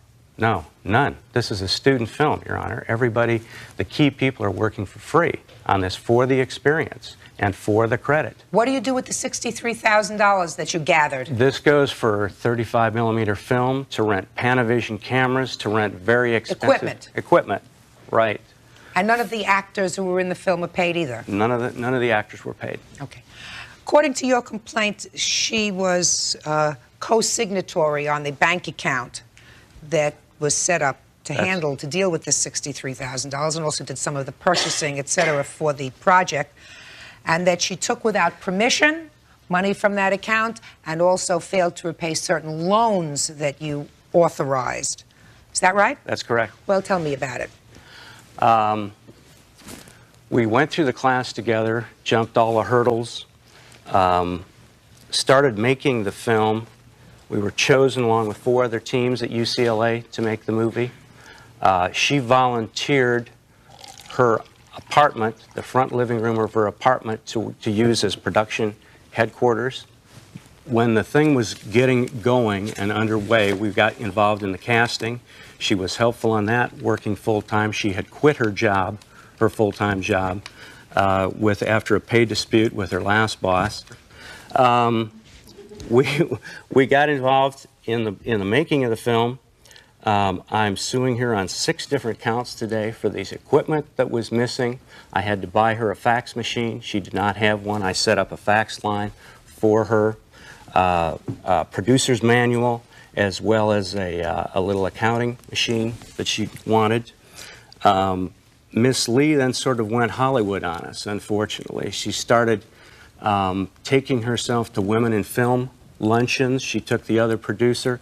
She went to a full-day women in film seminar for $175 for networking purposes that had nothing to do with our motion picture. She went out to the Shambhala Wild Animal Preserve and bought $80 worth of personal souvenirs from our star, Tippi Hedren, a book about Shambhala and a film that Tippi had made. Had personal souvenirs, had nothing to do with this motion picture. As we were moving closer to production, she asked me to borrow the first month's rent, or February rent. I reluctantly agreed, but she was using her living room as a production office, so I said, okay. She asked me the same thing in March, the next month. How much was the rent? $500 a month. So that's $1,000 that you That's say is a loan. $1,000 loan. The notations are right on the checks that she wrote in her handwriting, saying... I assume you have the check. Yes, I do. Because the first few things that you're talking to me about, well, with the exception perhaps of the fax machine, which is expensive, you're really talking about change. You're talking about $80 and you're talking about $100. You know, I mean, I know those are little things. But here we have... Wish I could see without my glasses, but I can't.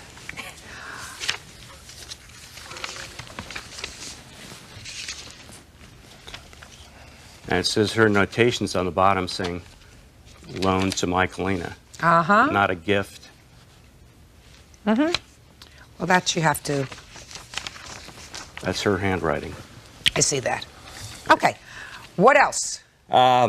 During the course of the production, the actual 7 days of filming, Michaelina dipped into the petty cash accounts and was treating herself to extra meals on the way home from the set.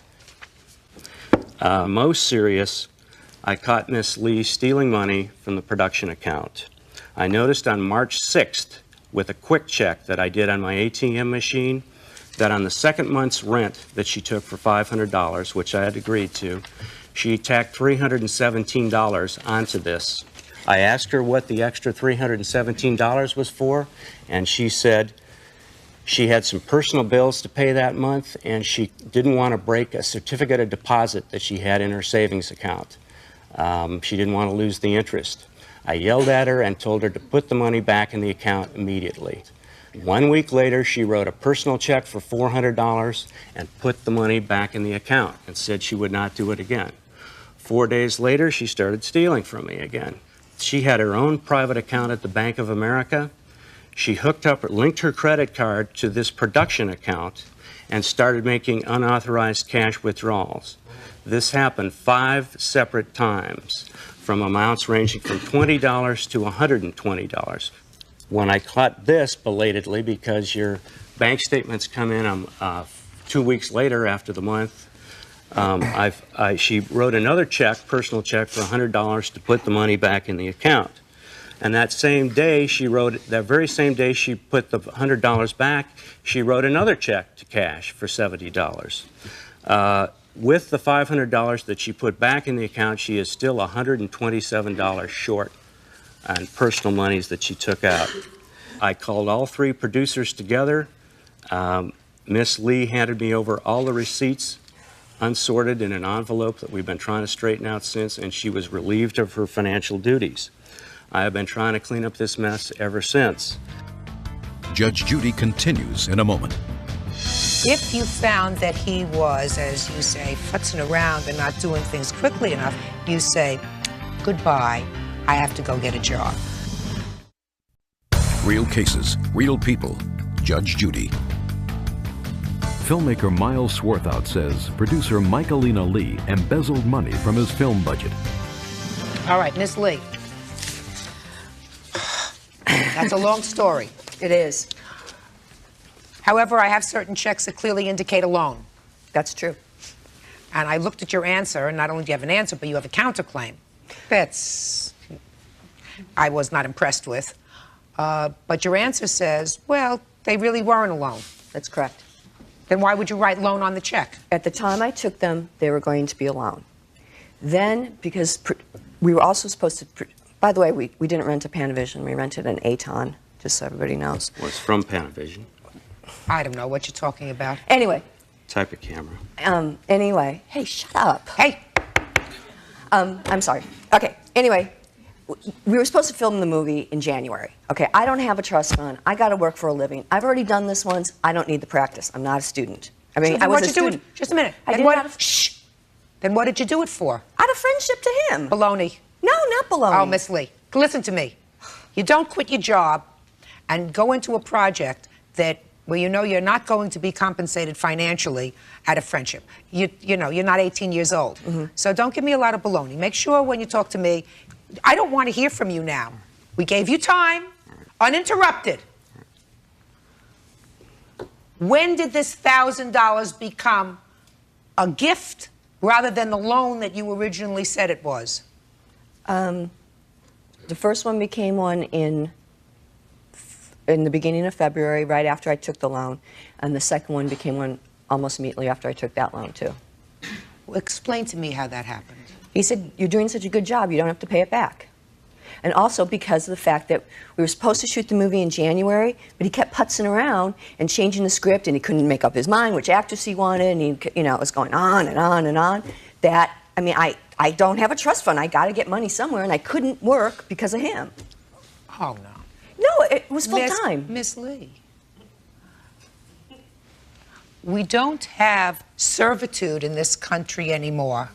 So if you found that he was, as you say, futzing around and not doing things quickly enough, so you were going to be out of work for a longer period of time, you say, goodbye, I have to go get a job. Don't tell me you don't have a trust fund, which you've intimated in your answer says, well, he has a trust fund, so he doesn't have to work for a living. You are a grown-up lady, and if you didn't like the ground rules, all you have to do is say, listen to me, Miss Lee. I seriously question whether this man, who has kept to every last penny monies in his head, monies that you have allegedly taken in an unauthorized fashion, said to you, you're doing a great job, I'm going to forgive the loan. Well, I have a witness. Let me hear your witness. First, I hear witnesses' names. Oh, excuse me. My name is Terrell Lewis. I was a production assistant, Swarthout. We went, myself, Mr. Swarthout, Michaelina, and the other producer, Mr. Swarthout. We went, myself, Mr. Swarthout, Michaelina, and the other producer, Miss Green. We went out to dinner. I rode with Mr. Swarthout to that dinner at Jerry's Deli, and he did inform me that he was paying Michaelina's rent because she wasn't working. She was paying his rent and helping her with her tuition to that dinner at Jerry's Deli, and he did inform me that he was paying Michaelina's rent because she wasn't working. She was paying his rent and helping her with her tuition for school. It was tuition. Tuition is one thing. Tell me the words that you remember that he said, sir. As best as I can remember, he said, Michaelina hasn't been working. She's been working on this production all day. I've been helping pay her rent and helping her pay her tuition. Okay. That doesn't say it wasn't alone. But I understand what you say. He did, in fact, help you pay your rent by allowing you to make these loans. Have a seat. Is there anything else you want to tell me? No. Good. Have a seat. Thank you. Go ahead. Next. Where were we? Let's go to the fax machine. Oh, the fax machine? That was supposed to be a thank you that I said, you know, I have to do this with a fax machine. I don't have one. You have to buy one for me, and I get to keep it. And he said, yeah, no problem. Did you ever tell us you could keep the fax machine? I agreed to. I said it was going to be a gift to her if she'd done a good job on the production. I had given her a gift beforehand. I gave all 3 producers $85 free years gift memberships in Independent Filmmakers West for the good job they were doing before we started. Mr. Swarthart, listen to me. It's really important that when you tell a story, especially when you appear to have a favorable response from the person who's hearing your case, that you don't embellish the truth. You did make her the gift of the fax machine. I cannot envision you saying to her, I'm going to make you a gift of this fax machine if you do a good job on the production. That's not the way it's done out here in Hollywood, because everybody's very touchy-feely. Nobody would say that. You would say, you're going to have fax machine as a thank you. Right? No, I did say that, Your Honor. We were working on the incentive plan here. No, you didn't. No, you didn't. Judge Judy continues in a moment. She got what she was working for. She got the publicity. But no one wants to see the movie. Real cases, real people. Judge Judy. Student filmmaker Miles Swarthout says he used his own money to make a motion picture and that his producer, Michaelina Lee, stole from it. Now, you took out money from this cash account. Yes, ma'am. And you were treating it as your own personal piggy bank. You were doing that even though you may have been putting money back. Mm-hmm. Right? That's correct. But you were treating it as your own little private thing. You needed 20 bucks, you took 20 bucks. So he said to you, you better put it back, and then you put it back. And then you took another 50 bucks, and then you put back 30 bucks, or you put back 70 bucks. But you were treating it like a personal checking account, right? To get gas money to do his film. No, Yes. Miss Lee.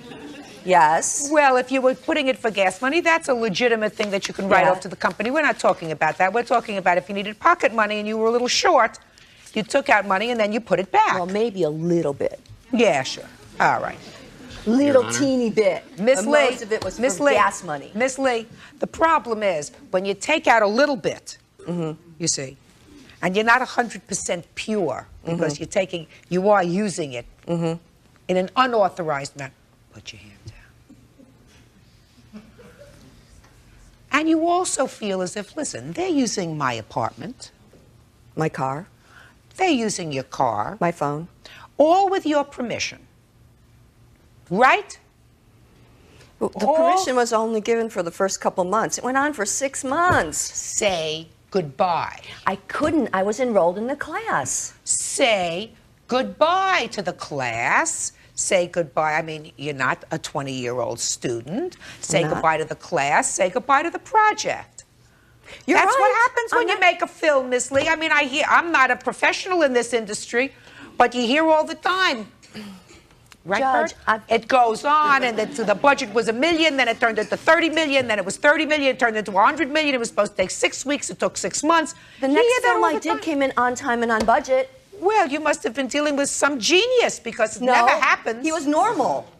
Miss Lee, if you're saying that the plaintiff wasn't normal, then you say goodbye. You're right. So you're right. Now, also, Mr. Swarthout, is this the first film that you've done? Yes, the first one I've directed. Then you should know this. Budget is a very difficult thing, and if you think that any judge is going to sit and go through $11.17, Right. $20.19, $33.14 to try to come up with the exact figure that you say this lady owes you, you got another thing coming. It's part of the package of making a movie that you have to figure certain expenses. Petty cash is that what we're talking about, petty cash. Now, what you did was wrong, but I'm not going to go through all this to figure out who owes who $20. You understand that. Right. Good. Judge Judy continues in a moment. Now, she clearly owes you for her rent. $1,000 for her rent. She clearly owes for that. And as far as the fax machine is concerned, which is the only other major expense that you told me about, I believe that you gave her that fax machine, as probably well you should if she allowed her home to be used as the hub of your production. So I'm discounting that. Now let me just address for a moment your counterclaim. Okay. Because I will address it very briefly. In order to be able to counterclaim, you have to have an agreement. And you had absolutely no agreement with him with regard to your phone bill, with regard to rent for your apartment, none whatsoever. Because you're counterclaiming for rent, a couple of $100 a month, right? Mm-hmm. Did you ever discuss that with him? Yeah. It was on our original budget. Rent for your apartment? Rent for the office and in my apartment. That he signed off on? Yeah. Let me see. Oh. I don't think so. I'd love to see that. I don't know if I have it. I brought everything except the original budget. Can't help you there, Ms. Yep. Lee. Got to tell them, would you have written loan on your check for rent if rent was included in the budget? No. And with all those documents that you have, and the main thing that you're asking for here is money towards your rent, your countersuit is for the rent, and that's the one piece of paper you didn't bring where he agreed to pay rent on your plaintiff in the amount of $1,000. That's all. Parties are excused. You may step out. Peter. Judge Judy continues. Order. All rise. Your Honor, this is case number 373 on the calendar in the matter of Davis versus Golden. Parties have been sworn in, Judge. You may be seated, sir, ma'am. Mr. Davis, you and Ms. Golden had been co-workers, and you claim in your complaint that she purposely keyed your car, scratched it. Scratched it, yes, ma'am. She says she didn't do it. So let me hear about why she would scratch your car. Did you see her scratch your car? Yes, I have a witness that's seen her scratch my car. Well, first tell me why you think she would want to scratch your car. Well, we were co-worker at one time, and Ms. Golden is primarily responsible for answering phone and data entry. Her business, as far as with my company, is strictly upfront, answering phones and data entry. She has no business in the back of the warehouse at the particular time when she was seen in the back of our warehouse at all, period. Why would she want to key your car, sir? I have no idea. She felt that I had some sort of attitude towards her, which I did not. What caused you to leave the job? It was through a temporary assignment, and I got canned because of Fred Davis. So you were fired because of him? Yeah. Why? We weren't talking previously before I worked there, and as the months went on, he finally, said good morning, because he was the type of person that would walk by you and wouldn't say good morning. He had major attitude. And so one morning he approached me and we began talking, and he would always come up to me and start saying how he needs a real good woman and how he's lonely, and he wants to know if I had any homegirls or friends I could set him up with. Homegirls? Yeah, that's what he said. That was his words. Do you have any homegirls that I could set you up with? So finally I introduced him to my friend Bridget, who's a good friend of mine. And they went out at a club, and she can tell you basically what kind of person he was with the attitude. And they didn't get along, so I guess he felt since their relationship didn't work out that I would have some reason to do something. Well, what makes you think he had you fired? Because I wrote him a note saying that he had a bad attitude. I would always tell him all the time, you have a bad attitude, maybe that's why you're by yourself. And so I wrote him a note because one morning he wouldn't talk to me when I was asking him. So I wrote a note and said, you have an attitude problem, that's why you're by yourself. And he showed it to my boss. Did you show this note to your boss? Yes, ma'am, I did. Here's the note right here. Why did you show the note to your boss? I have no idea what her intentions were. She seemed like she was upset about something. I have no idea what that might be. Just so that I don't have any kind of confrontation and everything is out in the open, I took that note and I showed it to her boss. Her boss said, well, we're not happy with her performance, and just hang tight. Don't say anything to her. Just leave her completely alone. Don't have any kind of talkings or dealings with her. And they fired her? I knew already prior to me leaving that Friday that my assignment was over. So it wasn't like, you know, because I didn't want to be there because it was only part-time, and the agency was finding me more All right, hours. now this note was written on the 17th of November? Yes, right around that time. Yes. When was your car keyed? The 21st of November. Were you still working there? Yeah, that was my last day of work, that Friday. Oh, okay. And you didn't see her key your car? No, ma'am, I did not. But you say you have a witness who did see her key your car? Yes, I do. Is that witness here? Yes, he is right here. Step up, sir. Tell me your name. My name is Salvador Vasquez. Mr. Vasquez, do you work at the same place that these people no, work? I don't.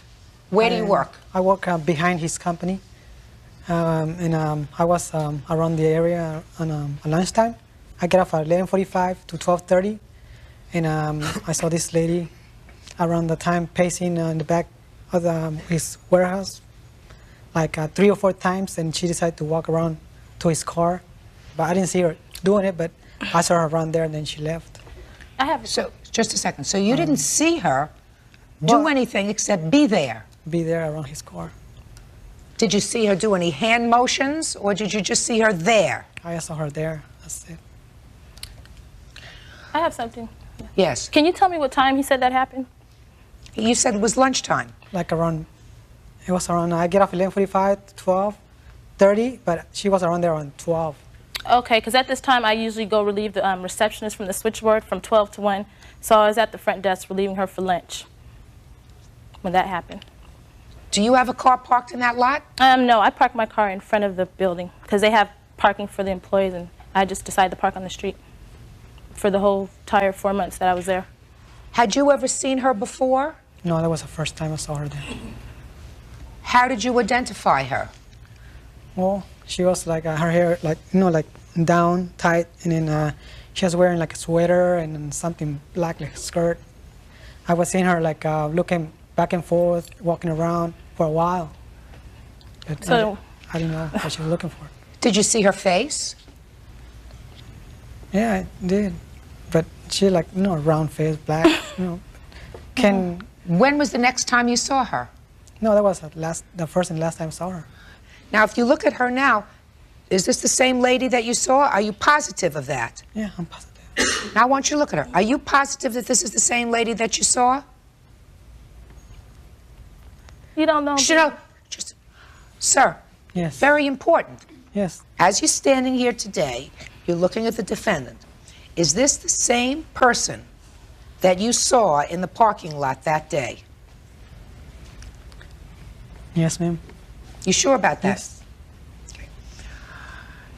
And I have that was on a Friday, which was casual day, so I wouldn't go to work with a skirt and a sweater on. I had on just jeans and a regular old blouse because it was casual day. How do you remember that? Because it was the last day of my job. I mean, I was hurt. I remember the day. I have a son to raise. I count all my pennies, believe me. Judge Judy will continue in a moment. You have a major attitude, and that was what this was all about. Setting you up with somebody. Obviously, you can see who's got the attitude. And later today. How long did you go out with Mr. Charmer over here? Not one day. Not one day? You didn't go out with him at all? Well, I did, but it was a mistake. Real cases, real people. Judge Judy. Fred Davis says former coworker Kendall Golden damaged his BMW after she was fired from her job. Miss Golden, this man has no axe to grind. He's not a friend. You're not a friend of his, are no, you? I'm not. He's just a civilian witness. Mm-hmm. And this clearly, you understand, Mr. Davis, is a case of circumstantial evidence. Yes, ma'am. You understand that? Yes, ma'am. You had the opportunity. Based upon what you've both told me today, you certainly had the inclination because you think he was responsible for getting you fired. No. Oh, sure. That you seem to indicate that here, that he, and you indicated that to me. But that was brought on too by him kept bugging me, constantly Whatever it was, asking me. You thought that he was getting you fired. This was your last day of work. You just told me that you had no reason to be in the back parking lot because you park your car in the front, right? And I have an independent witness who saw you going back and forth in the back parking lot and around That's his not car. True. I don't even know where his car was. I don't even, you know. I was at the switchboard. I didn't go outside, but one time to the I'm warehouse. not so sure about that. Let me see the damage to your car. Here's the estimate, and here is the pictures of my vehicle. I mean, I have no reason to do anything like that. Sure you did. I do? Sure you did. You absolutely did because you were leaving a job. It was your last day. But I knew already prior to that. No. Oh, yeah. I was in good standing with the company. The boss bought me lunch that day. He told me I can use him as a recommendation because I did good work for their company. So I left in good spirits. I got along well with everybody, and that was it.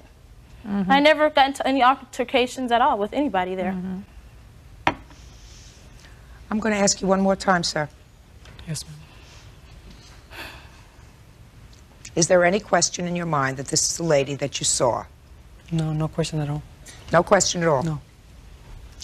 Judgment in this case is for the plaintiff in the amount of $1,054.12, which is the amount of your estimate. Thank you. That's Parties all. are excused. You may step out. Out the back door to your right, please. I'm not one to point the finger unless Yes, I you are. feel You have a major attitude, and that was what this was all about. Setting you up with somebody. Obviously, you can see who's got the attitude. Wow. I have not said nothing but, stated my case, and that's it. And now the next case. Parties on Guerrero versus Monroy. Step forward, please. 18-year-old telemarketer Mayolo Guerrero says his coworker, 22-year-old David Monroy, assaulted him, breaking his jaw. David Monroy says Mayolo attacked him. Mr. Guerrero, you claim that the defendant, who was a former co-worker of yours, assaulted you and fractured your jaw. Is that right? Yes, Your Honor. He says that he just got in the first punch. Is that right? Yep. Yeah. So why don't you start at the beginning, Mr. Guerrero, and tell me what happened? Well, what all happened is a couple of months ago, the defendant was dating my sister, my twin sister, and they were dating for a couple of months. Could you speak up, sir? After a while, she didn't like the way he was treating her, and one night they had a discussion, and she told him that she didn't want to talk to him no more, and she hung up on him. He called back, I guess, later, a couple of minutes later. I guess he was mad. And I picked up the phone, and he said if he could speak with my sister. I replied that she didn't want to speak with him, and it was better if he didn't call no more. So he got mad, and he was pretty good friends with one of the managers of the place where we worked at. So you both worked in the same place? Yes, we did. What kind of work did you do? For a home improvement company. What kind of work did you do? Telemarketing. Just telemarketing. Just Marketing? Yeah, marketing. On the phone? Yeah. Okay. You And, call people and try to convince them to have their home improved? Yeah. Okay. Okay. And not try. after that, he was pretty good friends with the manager, the office manager there, and I guess he got mad because of the incident. He got him to lay me off. So I got laid off. After that, I went somewhere else, right? Looked for another job. A week later, I returned to the office to pick up a check for a sale that I had made.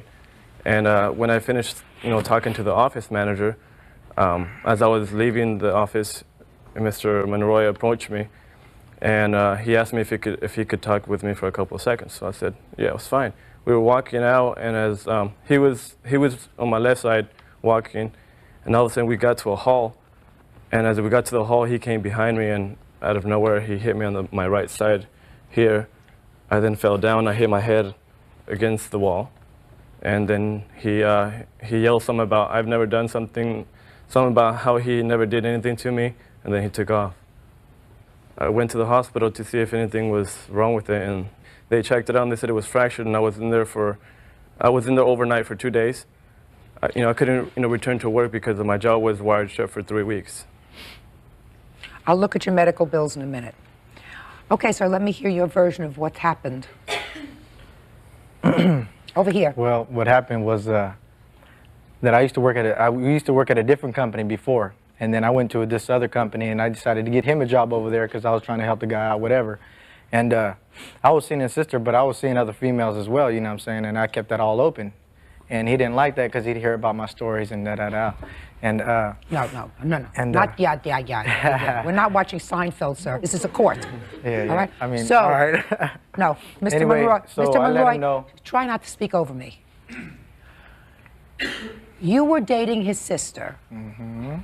And what you're saying to me is that at work, when you were working together, you were talking to him about other women that you were dating too. No, I wasn't. I didn't say that. Well, what were I you said I was saying? talking about other females, and he overheard me. He heard me, and telling other people that I work with, just my dates or whatever. I just, go out on a date. And anyway, he didn't take that too well, so he would just start talking, bad about me, just saying bad things. You know what I'm saying? Just rude things that, Let me give me an example. It's just things that piss me off, just whatever, just things, you know what I'm saying? I can't sit here and tell you, oh, exactly, he said this and that, because I wrote it down, you know what I'm saying? No, I didn't write it down. I mean, this is what I told him. I said, you keep doing this, coming to my job, because he didn't work there no more. He kept coming back, trying to get his job, and trying to get a job. No, So I'm what telling him to happened- be quiet. so- I'm engrossed in your story, Mr. Monroy. So he kept coming back to Anyway, try to he get kept his job. coming back, harassing me. Okay, So far, I haven't heard him harass you. All I heard was a lot of yada, yada, yada. So unless you well, could be that's more what harassment specific. means now. And so then that's what happened. So I took him out. He came by one day, and I took him Came by outside. one day. I told him I want to talk to you outside because I already had notified him about bringing this kind of problems in my job. You know what I mean? Telling my boss that I smoke whatever and whatever, just causing problems. Just a second. Do you? Of course not. I would never. Never. Never, Never, Mr. never. Monroy. Judge Judy will continue in a moment. How old are you? 21. Better change your ways, sir, if you want to live to be 22. Real cases, real people. Judge Judy. Mayolo Guerrero wants his co-worker, David Monroy, to pay the medical bills for breaking his jaw. So you asked him to step outside with you, right? Well, basically, yes. I told him to go outside. And what happened when you got outside? Well, we just were outside and No, we were over walking. here. Check it out. Okay. Listen, we're outside. Okay, we walk outside. He's real paranoid because he already knew I was gonna, you know what I mean. So he turns around, and I just, did what I do. How else do you want me to put it, Judge? You know what I'm saying? So you hit him, right? That's what this is all about. So you hit him. Uh-huh. Boy, I wish I could send him for a blood test right now. Mr. Monroy, Mm-hmm. when was the last time you were arrested, sir? Never been arrested, convicted. I didn't ask you whether you've ever been convicted, sir. I told said you to I've never been arrested or convicted. Never?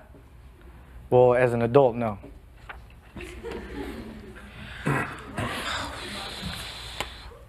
Can I see your medical bills, please? This here was the before one, and this is the after the one that my medical insurance didn't cover.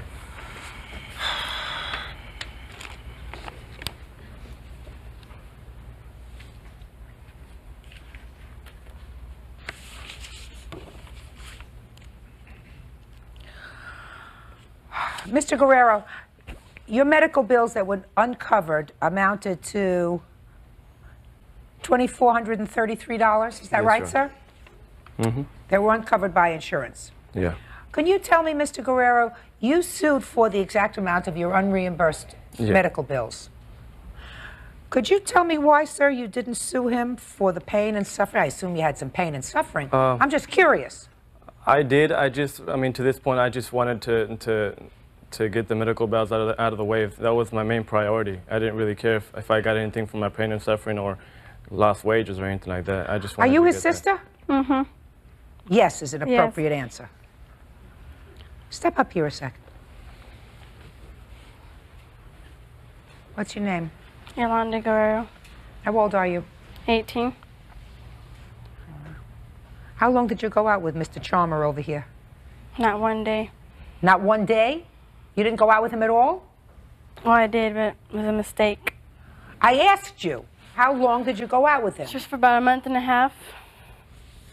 Did he ever use drugs in your presence? Yes, he did. What kind? It's not even relevant though, man. What kind? Marijuana. Anything else? Not that I remember. Judge Judy is ready to rule.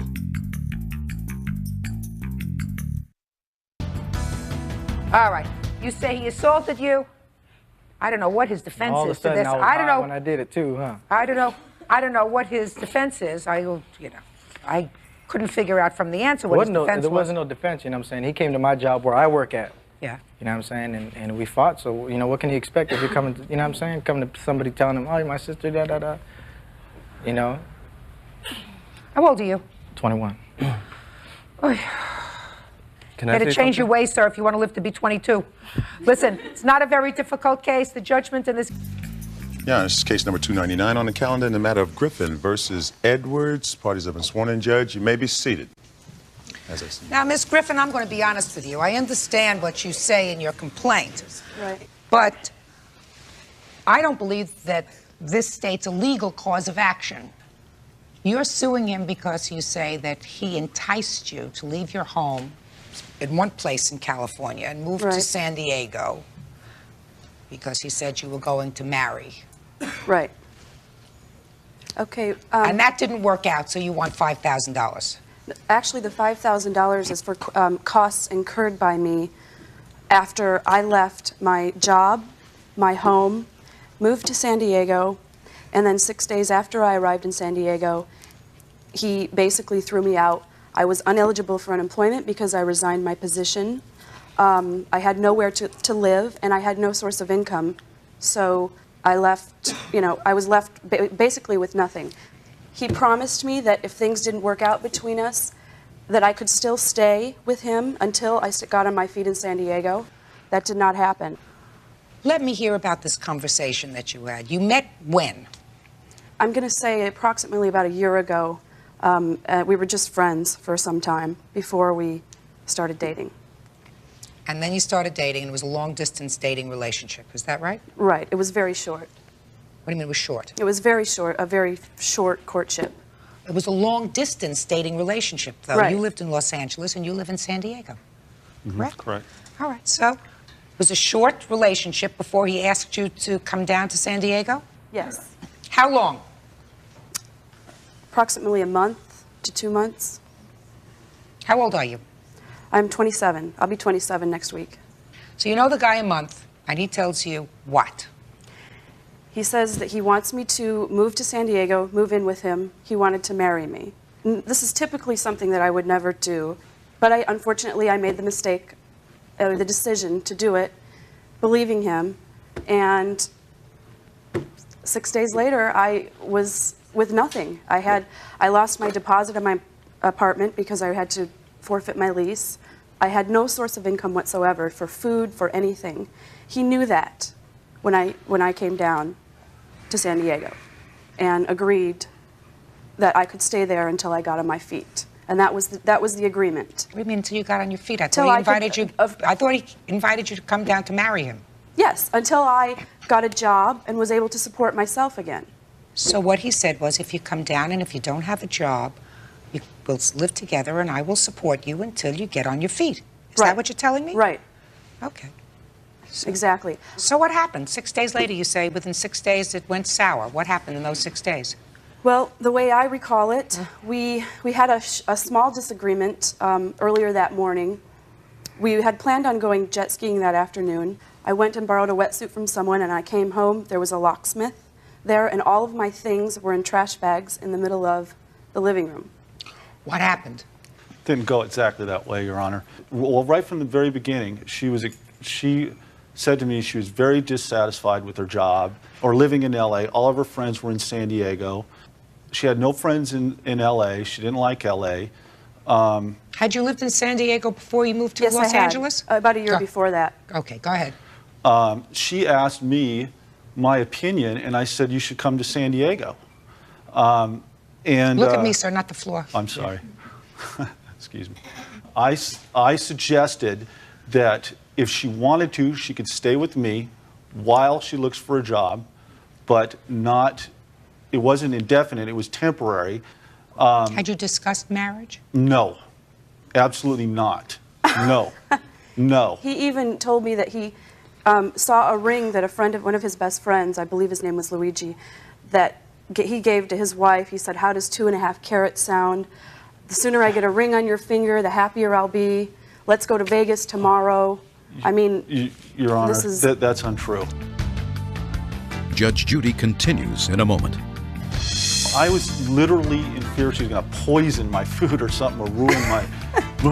I'm not kidding. I was actually scared of this woman. And later today...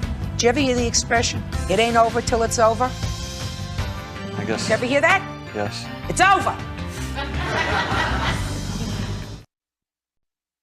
Real cases, real people. Judge Judy. Shelley Griffin says she gave up her job to move in with Eric Edwards after he promised to take care of her. Eric says he was just helping a friend by letting her stay with him for a short time. Let's get to the separation. I'm curious as to why you took her things and put them outside. Okay. Well, I helped her move all weekend, the weekend of August 3rd. I spent my entire weekend, rented a truck, did everything, moved her, and I noticed at the end of the day, after being totally beaten down, worn from doing this, that she never even so much as thanked me. And I said sarcastically, thanks, Eric, and she jumped down my throat for that. So that was one thing. There was flags all along the way, though. Right after she moved in, her mood was extremely negative and volatile. I couldn't do anything without wondering if she's going to jump down my throat about the smallest things. By Tuesday, we had broken up. And I said, listen, if you can just be nice and don't ruin my place, you can stay here while you're looking for a job still. Well, things just got worse, Your Honor. How worse? Well, I was literally in fear she was going to poison my food or something or ruin my... I'm not kidding. I was actually scared of this woman because there was no rhyme or reason why she would get extremely upset. And she was constantly negative. Your Honor, can I... No? Okay.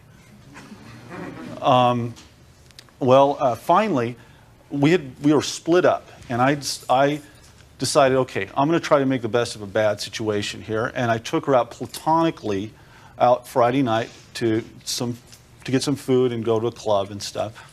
The next day, I was going to take her to get some breakfast, and she, for no reason, just went berserk. How berserk? I had a cell phone in my car, and she said, oh, well, you got that so your other girlfriends can call you now? Oh, because they were calling. Your Honor, they were not. Go ahead. Thank you for the beautiful dress, Eric. Miss Griffin. Your Honor, I don't know what she's talking about. Go ahead. There's no other women calling me. Whatever. And we were, anyway. You're not married. She just went crazy. And she slammed my door when she got out to the car and said a bad word. And I just had enough. I just was like, I was living like a prisoner in my own home. All right, it didn't work out. And so you took her stuff. I took her stuff, only the shelved stuff. I didn't take any of the hung stuff, and I put the shelved stuff in bags. She got most of it that day. She got the rest of it the following day, and within a week, she had it all.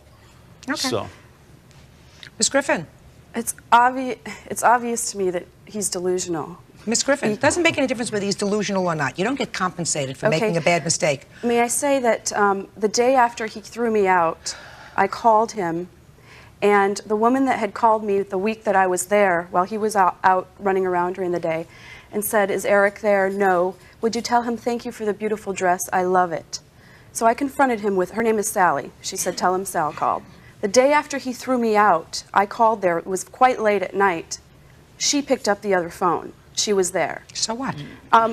Well, this may Untrue, be why. Just a second. Maybe why I was thrown out. I don't know. But, Your Honor, when I was living there. Let me ask you a question, madam. He doesn't look like he's a nut. He did come to Los Angeles from San Diego with a truck, correct? Right. And he packed your stuff with you? No, he did not pack. He schlepped your stuff on the truck? Barely. Miss Griffin, let's not play with each other. Split the cost Let's of that, not, by the way. I don't care whether you split the cost or not. It wasn't his stuff. It was your stuff. Right. He's not moving himself. He was moving you. So he doesn't sound like a nut to me. He sounds either he too made a mistake because he took a weekend, whatever it was, came to Los Angeles, helped you move, rented a truck, moved whatever items you had, whether they be boxes or clothes or furniture or appliances or whatever else it was. He didn't do that because he intended 6 days later to throw you out. Right. So clearly, it wasn't working out. That's right. Good. Judge Judy continues in a moment. I don't drink at all. I'm very, very straight. And she loves to party. And later today, He had a relationship that was 4 years long. He doesn't understand that it's finished. No, he doesn't. It's finished. real cases, real people. Judge Judy. Shelley Griffin wants $5,000 from Eric Edwards for breaching an agreement to support her in his San Diego home. Eric says he was just helping a friend by letting her stay with him for a short time. It didn't work out for whatever reason. You don't get compensated for that, just like you don't get compensated for a bad marriage. This was even hardly a relationship. You had dated him for a month. I understand that it didn't work out. So? But the only thing that I'm here for is the cost that I incurred because I was left in a position that he promised me I would not be in. Look, madam, you're an adult. You're 27 years old. If you made a mistake in judgment and after a month decided to move back to San Diego, where you had come from, that's your mistake in judgment. You don't get compensated for that. You were in a relationship, according to you, for a month with this man. And you want to be compensated for leaving your job, for relocating, for finding another apartment. I mean, the alternative to that is to have stayed in an apartment with him. Right, that was... Which was untenable for both of you. So, Ms. Griffin, get on with your life. This case is dismissed. Parties are excused. You may step out. Out the back door to your right, please. I don't drink at all. I'm very, very straight. And she loves to party. And she's not the same person, needless to say, when she's partying, and she does that practically daily. I think she's a little bit in need of therapy. And now the next case. Parties on Kelly versus Boyda. Step forward, please. 25-year-old student Mike Kelly says his ex-girlfriend, 24-year-old Nicole Boyda, won't return his possessions. Nicole claims Mike slammed her head on the floor. Mr. Kelly, you and the defendant lived together for about 4 years. Is that right? That's correct. According to the papers that I've read, there was some very bad altercation that you had. Some property was destroyed. You left. Right.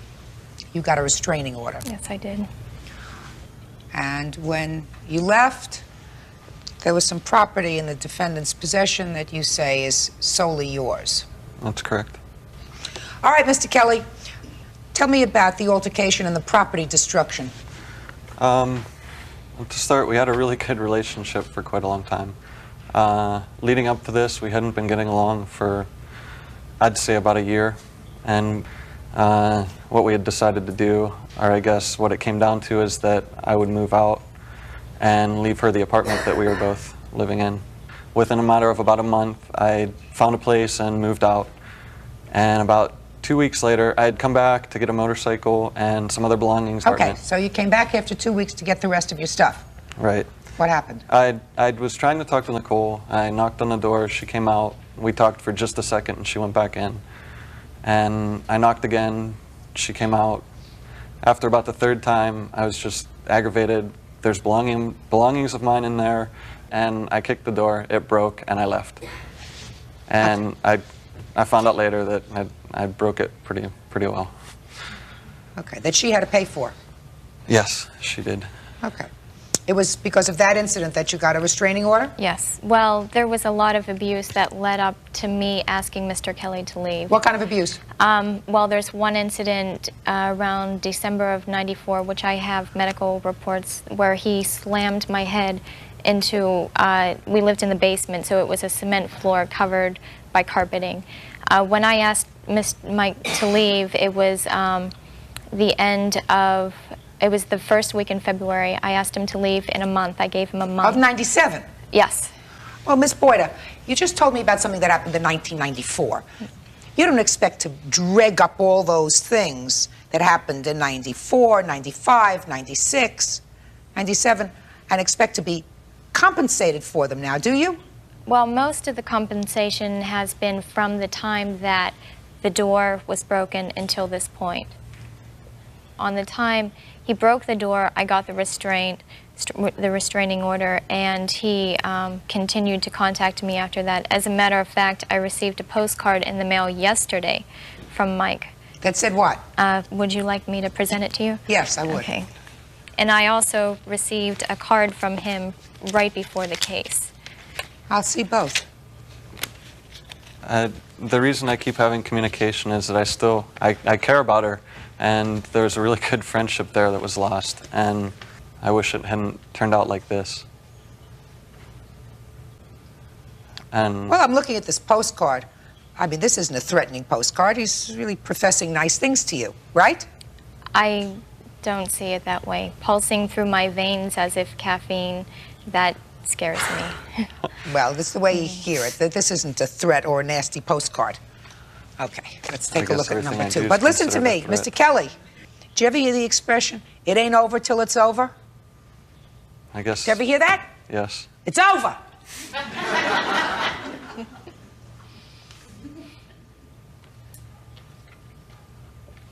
Miss Boyda. Yes.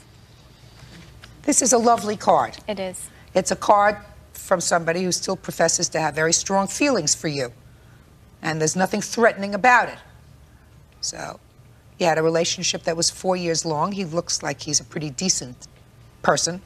You may have had arguments, whatever. He doesn't understand that it's finished. No, he doesn't. It's finished. Okay? Now, how much did the dog cost you, Miss Boyda? $250. You have a receipt for that? Yes, I do. Can I have it, please? I have a check. I paid restitution to the court for that. That's what I was ordered to do, along with the restraining order. Okay, so you paid for the door. Yes. So just a It's second, Miss the- Boyda, he paid for the door? I haven't received payment for We it. both talked to Let me the see. court, and it's just takes a long time. But you sent the check in. Yeah, I was ordered to pay it by September 1st, and I paid it August 28th. That's the only sort of written Okay. notification. Yes, he that I did. have. $250, so you should be getting it. The district attorney's not going to hold on to your check. Okay. Cross that off my list. I don't have to do any subtraction, which makes me very happy. Now, Miss Boyda, do you have his computer? Yes, but the computer was stolen from the University of New Mexico. I have. Computer is his computer? Yes. As between yours and his, it's his? I would say so, yes. Good. So you're going to return it to him. Right? Sure. His software and accessories that go with the computer? He can have it all. Perfect. Gas grill. That was a gift from my father. He can have it. Gas grill goes back. Mr. Kelly, you have other miscellaneous items that I'm not going to ask you because I don't need a laundry list of stuff, but you do have snow skis and boots that you bought for Nicole, which she promised to repay and hasn't paid in full. Right, correct. Go ahead. Let me hear. That's it. She has made payments, so obviously there was an agreement there. How much is owed on it? I think it's about $300. I think it's more than that, but 300. Do you owe would him be that fine. money? 300. You owe him that money? Mm-hmm. Okay. Judge Judy is ready to rule. You really look like two nice people. And it's unfortunate that you had to come to court to resolve this stuff, which is really, after a 4-year relationship, we're not talking about much. I guess the mistake was getting in a relationship with a good friend. Well, sometimes good friends become the best kind of long-term relationships, lifetime ones. This one didn't work out, Mr. Kelly, and I know that you're sad about it. And I assume that Miss Boyda is sad about it also, because she also invested 4 years. So you have to move on, you know? And if it wasn't meant to be, it wasn't meant to be. There's somebody else nice out there for each of you, because you both look like, as I said, decent people. All right. Within a week of today's date, Miss Boyda, you're going to return to Mr. Kelly his computer software and accessories, his gas grill, plus pay him the $300 that you owe him for, that you acknowledge that you owe him for the boots. Understood? Number 282 on the calendar in the matter of Gatewood versus Boughton. Parties have been sworn in, Judge. You may be seated. Have a seat, All right. gentlemen. Let's see if I can unravel this rather complicated complaint. Mr. Gatewood, you and Miss Boughton were friends in 1995. Yes. And in that year, you sold her a used car. Yes. How much did you sell her the car for? A sum of $2,000. And she was supposed to repay you at the rate of $250 a month. Is that right? Yes. Yes. And you say in your answer that he was pretty reasonable about late payments and that sort of thing. Right. But you were paying off this car. What kind of car was it? A VW Bug. They're cute. Yeah. Right? So there came a time sometime a couple of years later when she hadn't been making her payments and you were worried about the insurance on the car. You decided to repossess the car. Yes. So in the still of the night, without telling her, right? Oh, no. There was a you were going to repossess the car? There was a letter sent to her, yes. That said what? If you don't, I will? What? If you don't pay, I will repossess the car. Right? Right. But then you didn't tell her when you were going to repossess the car. Day and date. It gave her till the end of the month, which was... Mr. Gatewood, do you understand what I'm saying to you? You didn't tell her when you were going to repossess the car. The exact day and time? And no, right. No. So, without telling her when you were going to repossess the car, this former friend of yours, you went to where the car was parked. Yes. And took it. Yes. And the registration was still in your name. Yes. Because that was your arrangement. Yes. She did what any normal person would do, getting up in the morning. You looked outside and you saw... No car. So you... Called the cops. You got arrested. Pulled over, yeah. For stealing your own car. Yes. Right? Mm-hmm.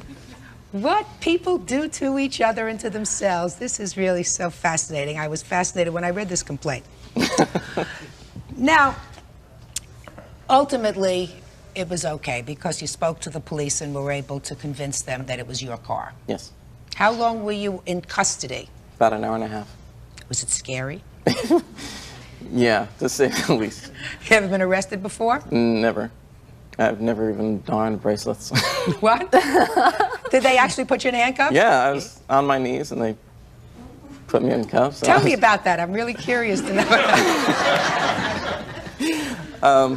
I was driving home and I noticed the cop following me, and I eventually made it home and I pulled into my parking lot, or my carport, and I get the lights and I'm thinking, okay, what's this all about? And I get out of the car and I get this spotlight in my eyes and he says, throw the keys to the ground. I'm like, okay. He's like, turn around, put your hands on your head. I'm like, okay. And then he says, walk backwards towards my voice. And I did. He says, stop. And I feel something on my back and he says, get on your knees. I'm like, execution time. And they cuff me. And I'm like, am I under arrest? And he says, no, you're in custody. I said, can you please explain the difference to me? Did you say that to him? Yes. Did he have a sense of humor? Not at this time. And so he says, can you explain to me instead why you're driving a stolen vehicle? I said, this isn't a stolen vehicle, this is my vehicle. And he says, what's your name? And I said, Guy Gatewood. He says, well, you got that part right. Then, explain this to me. Had you known at that time that she had called the police? No, this is just like completely. So what you were suing her for is for having called the police and having had you arrested falsely. Mm-hmm. So you want some damages for that. And then you want some money for the car. There's still a balance due on it. Okay. Well, first let's take care of the car business, and Sure. then we'll get into this arrest business, because I have to figure out exactly how much, if anything, you're owed on the car, because she says that she paid money towards the car, and she is countersuing you for the car, and then you're countersuing him, Miss Barton, for some nonsense, which I categorize as nonsense, which is the emotional distress of not having your car, something like that, which I'm not even going to think about because that's a lot of baloney. Now, how much did you pay for this VW Bug, sir? How much did I pay for it? That was my question. I'm sure you have an answer. Initially, when I got the car, I paid $500. I then fixed the car up, put a brand new motor in it, fixed the body, did the interior as well. It came to about $2,400. Let us assume, for the moment, you paid $2,300 for the car. Okay. All right? How many payments did you make on this car? I had about 2 more payments left. I owed him about $600 more on the car. How many payments did she make on the car? She made 4 payments on the car. She only owed $425 on the car. So she paid you in total how much? $1,575. Okay. And how much money did you sell the car for, sir? Because your complaint says that you sold the car after you repossessed it. I've resold the Volkswagen for $200. Why? For the condition that it was in when I got it back, it wasn't worth much more than that. Judge Judy will continue in a moment. The idea that he came at night and took it was a total passive-aggressive, miserable move that is typical of Guy Gatewood. Real cases, real people. Judge Judy. Guy Gatewood says he was embarrassed when he was handcuffed and led away after he repossessed Nicole Boughton's car. Now he wants payment for the car and the emotional distress. Who did you sell it to? A neighbor downstairs for his wife so she could go back and forth to work. Let me see the bill of sale. What year Volkswagen was this? It's a 71 Super Beetle.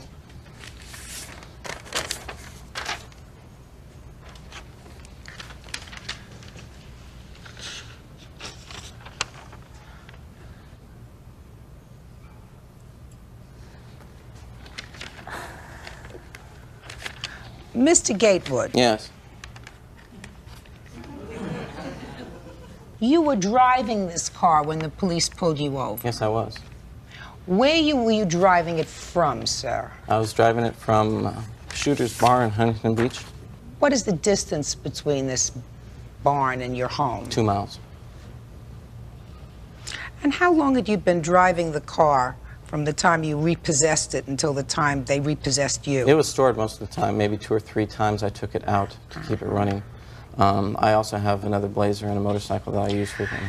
Now, Mr. Gatewood, just because you do a bill of sale for $200, sir, doesn't mean that I believe that you sold this car for $200, because the car was clearly a drivable vehicle.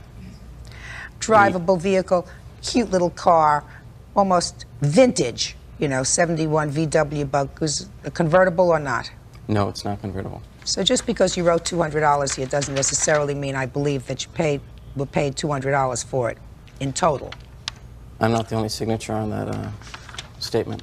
You're talking about the buyer? The buyer also. Oh, well, it would certainly serve. The buyer would certainly say that he only paid $200 for the car, because that means his tax when he has to register the car is a lot less. People do that all the time. It's wrong and it's illegal, but people do it all the time when they sell cars that are used cars. They say, hey, listen, put down $200, I'll give you $800 for the car, and then I only have to pay tax on $200. You understand that, Mr. Gatewood? I understand your point of view. Now, what did you, after you found out that the car wasn't there, you called the police. When did you realize that he had taken the car? About 3 days after I made the report. I didn't hear from him. I called him as soon as I called the police. I was like, your car's been stolen. I know I still owe you money on it. I'll pay you the money I owed on it, but just to let you know it's been stolen. So if you get any calls about it being found, then call me back. I didn't hear from him. And he didn't tell you that he had taken the car? No. Right? Right. Right. I was told by legal advice not to speak with her. Just a second. Sure. She told you that she had reported the car stolen. No, she didn't tell me that she What called did the she police. say? She left on the answering machine. She goes, I don't know if you have the car or not, but it's not up here. Give me a call. And that was it. And did you call her? No. Well, didn't you think that she might call the police and report the car stolen? Yes, but I didn't think they'd take a stolen police report without proof of ownership. Well, then, that's your problem, Mr. Gatewood, so I'm dismissing that part of your complaint for having you arrested, because it seems to me she did the right thing by calling you immediately, and if you wanted to be smart, you could have had a friend or someone else call her and say, he doesn't want to speak to you personally, he has the car. When did you find out that he had possession of the car? Like I said, it was about 3 days after. When he didn't call and tell me, make any comment about it being stolen, is when I knew that he must have taken it. I mean, because that's a part of his character that I wouldn't doubt. So a friend of mine was like, do you think he took it? And I'm like, you know, he's just miserable of enough person to have done that, but I'm not going to call him until I chill out, because I was pissed. I had no notification. Say, listen to me, you're in court. Try angry. Angry. I was angry. I was out of control. No, I wasn't out of control. I was just angry. I was amazed that he could have done anything so low without any notification. But like I said, it's part of the nature that I knew of him. So what did you do? Did you call the police? I called the police and I said, I made a report a couple days ago. This is the number. Scratch that report. He goes, well, was the car stolen or wasn't it stolen? I said, well, it was taken without notification by its registered owner, so I don't know if you'd call that stolen. But it's not stolen, it's in the owner's hands. When I got a call from the Huntington Police Department a couple months later saying, we recovered your car, I knew something definitely went wrong with the reports. I called him immediately. I'm like, Guy, I need to talk to you about your car. There's some problems. If you need my help with anything, call me, and I will totally help you straighten it out. I never heard from him. He should have told you. He should have notified you immediately that he had repossessed the car. That's what you do when you repossess a car. You tack a notice on the door. This property has been repossessed. I sent her a registered letter. Did she pick it up? She refused it. Can I see it? It was... Well, that's all right. She refused, so there was no notice. If you had a receipt that she had received it, that's one thing. Why didn't you just leave a message on her machine that you had the car, sir? Because I couldn't prove that she would acknowledge the fact that she received any information from me. You could have done both. Right? You could have done both, you know? Judge Judy will continue in a moment. You buy a used car that's 25 years old. Listen, anything that reaches 25 years old starts to go downhill. Believe me, I know. You know, every year it gets a little bit worse. Real cases, real people. Judge Judy. Guy Gatewood says Nicole Boughton owes him for a car and a false arrest. Nicole says Guy owes her for payments and repairs she made on the car. In any event, Mr. Gatewood, I'm really sort of surprised that you repossessed the car anyway, since she owed you just a couple of $100s on the car. I waited 9 months, 3 of which she lived with me, to receive any form of further payment towards it, and there was nothing coming in. I sent her a letter saying, you know... What do you mean she lived with you? She lived with you as boyfriend and girlfriend, or she lived with you as a tenant? She was a tenant in one of my... I had a spare bedroom. She rented it out. And while she was living with you, she was driving this car, and she and she did not make any payments. No. But then she moved out. But she paid you almost everything that was owed on the car. 75% of the thing, yes. How long did you have the car? I don't know, about a year and a half, year? 2 years, almost. Yeah. We can talk about the repairs of this perfect car that I paid twice of what it was worth. when I first bought it, and I had to immediately put in at least $1,000 on this perfect car. That the money went to his buddies at his garage who charged me so much for like Well, you repairs. didn't. Just a second. Nobody forced you to go to his garage, right? Well, I thought they Ms. would. Barton, nobody forced you to go to his You're right. garage. You're right. And when you buy a used car that's 25 years old, but when it's supposedly in good condition, what everybody in says, great condition, everybody says it's a cream puff. Isn't that the right word? It's a perfect car. Anyway, he knew of these repairs, and that's why he wasn't getting some of the car payments on time, was because I was putting so much money into fixing this cream Listen, puff. he's not your partner in this tragedy. What's that? He's not your partner in this car tragedy. You buy a used car that's 25 years old. Listen, anything that reaches 25 years old starts to go downhill. Believe me, I know. You know, every year it gets a little bit worse, right? Cars are no different from people. So you buy a 25-year-old car, you be prepared, even if the owner of the car says it's in great shape, to pay whatever it is. If you get disgusted paying for the repairs, then you sell it. But you don't charge it off. Because a bank wouldn't understand if you went to a bank and you say, well, I had to pay repairs for the car, and I had to pay my phone bill, and I had to pay this, and I had to pay that, so I can't pay you this month. They wouldn't have tolerated it. But I have a problem, because you two clearly knew each other. You were friends. You knew each other for a long time. She lived in your house.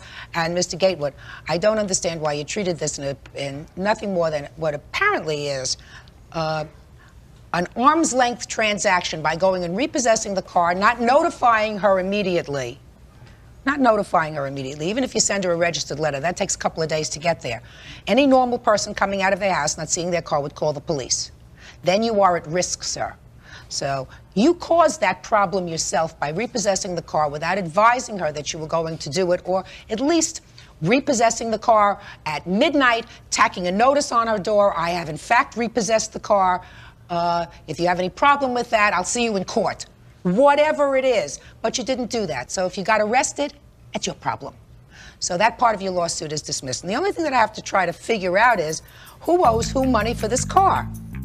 Judge Judy is ready to rule.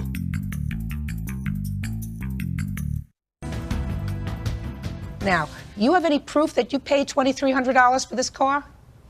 That was all in parts, receipts, stuff like that. Well, let me see. I did bring anything like that with me because I didn't feel it would be necessary for today. And you say you bought it for $500? Yes. So let's see how much you made. So you don't have any proof of how much you put in to have it fixed for me. So let's say you put in nothing. So you bought it for $500. You got $1,575 from her, and you got another, according to you, $200 from your neighbor. 5, 7, 12. So far, you got $1,775 for a car that you paid $500 for. That's pretty good. That's pretty good. Now, on the other hand, Miss Barton, you had the use of a car for almost 2 years. Right. At about $750 a year, right? Plus all the repairs. That's what happens when you have a car. You do repairs on a car when you have a car. So for $750 a year, you had basic transportation. Basic, very basic. Did you have another car, or just this car? It was great. It was great. So that seems to me as if, that's nice, 12 months. Comes out to what, less than $50 or $50, $60 a month to own a car? That's not bad. You have insurance for this car? Not anymore. Did you have? Did I have? Paid up insurance all the time? All the time, no, not all the time. Well, that was one of the reasons he repossessed the car, right?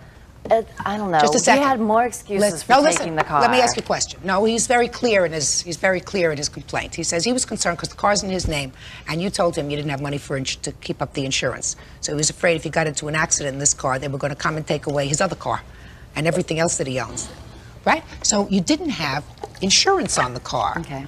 Right? Mm-hmm. Oy. Sounds to me as if you made out okay, Mr. Gatewood, in the sale of the car. Sounds to me, Miss Barton, that you brought on some of this on your own. Mm-hmm. had no insurance on a car. You certainly weren't going to get stuck if the car was in an accident or if you hurt somebody. He was going to get stuck. He's the registered owner, and you have nothing because you couldn't even make the car payment, so they couldn't go after you. So it sounds to me as if you two folks absolutely deserve each other. Your complaint is dismissed. Your versus Ventura. Parties have been sworn in. Judge, you may be seated. Mr. Brazos, according to these papers, you claim that the defendant assaulted you by hitting you with a skateboard. You were severely injured. Mm-hmm. You want him to pay for your medical and dental bills, as well as pain and suffering. Yes. Right? Right. Tell me when this happened. Friday the 13th, 1996. Okay. Tell me what happened. Okay.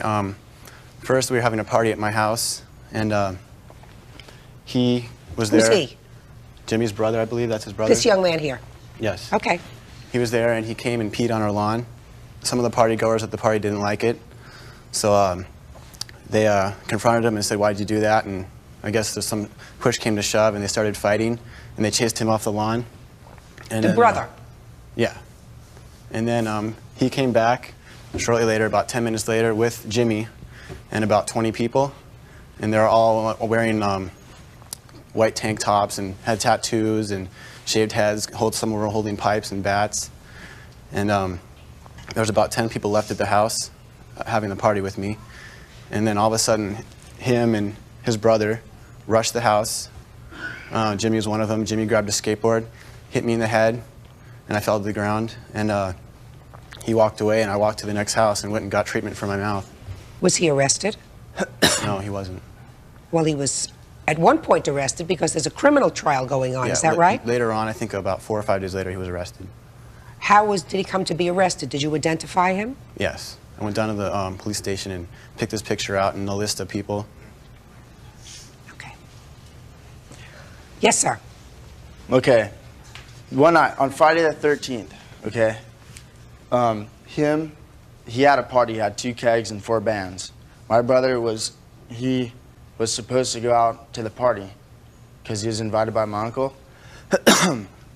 And they jumped my brother. A bunch of people jumped him. I wasn't there. Step up here. You're a gunner? Yes, sir. Did you use his lawn as a bathroom? Come on, let's go. All right, well, I was invited to his birthday party by my uncle. I went out there, my friend took a pee on his lawn, and then they got around him, huddled around him. I went over there to try to settle it. A guy got in my face, and I was in about this close to my face. I pushed him, and then I struck with a bat in the head and the side. And then I was basically gang rushed down the street, and that's where I went and caught my breath. You caught your breath. And when did you call your brother? I didn't call him. I never seen him at all that night. He left. Supposedly he got jumped. I was walking through the apartments, and this is how I found about it. My uncle told me that Gunner might have gotten jumped. So I saw Tim, I guess, whatever his name is, with a group of people, like about 40 guys, sit in front of his house laughing on how they beat some guy up. I took off. I was with 2 girls that I was with all night, and I went to their house, and I sat there, and I saw my mom, Elaine. She drove by she was going down the street, and I saw, I'm like, what is she doing out here, 3 o'clock in the morning? But anyways, I came up to the scene, and I saw my mom trying to break up a fight, and some guy cold clocked my mom, like leveled her out. She got a broken nose. She got, fat lip, and I ran in there, and I socked the guy that hit my mom. Wasn't this young man? No, it wasn't even him. Yeah. But that was the only thing that I came into this fight. I hit the guy that hit my mom. I'm looking at this. You say in your answer, sir, that there was another fight 4 days later. Yeah, there was. When he got beat up, and he wants me to pay because the apartments belong to my grandmother and Tim smells money. So according to you, the injuries that he sustained happened 4 days later. Is that right? Yeah, that's right. Can I see your medical reports, please? Sure.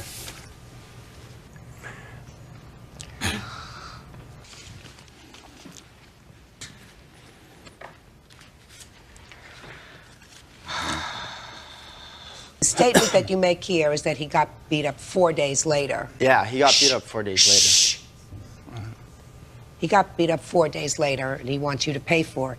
It's not true, because the first medical report of injury was the morning of this incident. This incident happened late at night on the 13th. Yes. And his first report of injuries was on the 14th, which means that this stuff that you suggest about his being beaten up 4 days later and he just wants you to pay for it because he feels as if your family has money, I want you to put that out of your mind. His injuries were sustained on the 13th. Now, you are Mrs. Schwartz? Yes. Step up, please. You're their mother? Yes, I am. What do you know about this evening? This boy has falsely identified because this boy wasn't there but 5 minutes. I don't doubt that Tim didn't get hit by somebody, but it wasn't by this young man right You here. don't know that. I was there the whole time, Your Honor. No, you weren't. He was Yes, hit? I was, Your Honor. I was there Mr. the Schwartz, whole time. you weren't there the whole time. Yes, I was there the entire time. Tim said he got All hit. the way until when the officers told us to go home. I thought you got hit. I did She get did. hit. We sat And when and you talked just to a cops second, for 4 when you got hours. hit, where were you? I was on the right ground? in front of their apartment, right where he says he claims he got Were hit. you on the ground? Pardon? Were you on the ground? Pardon.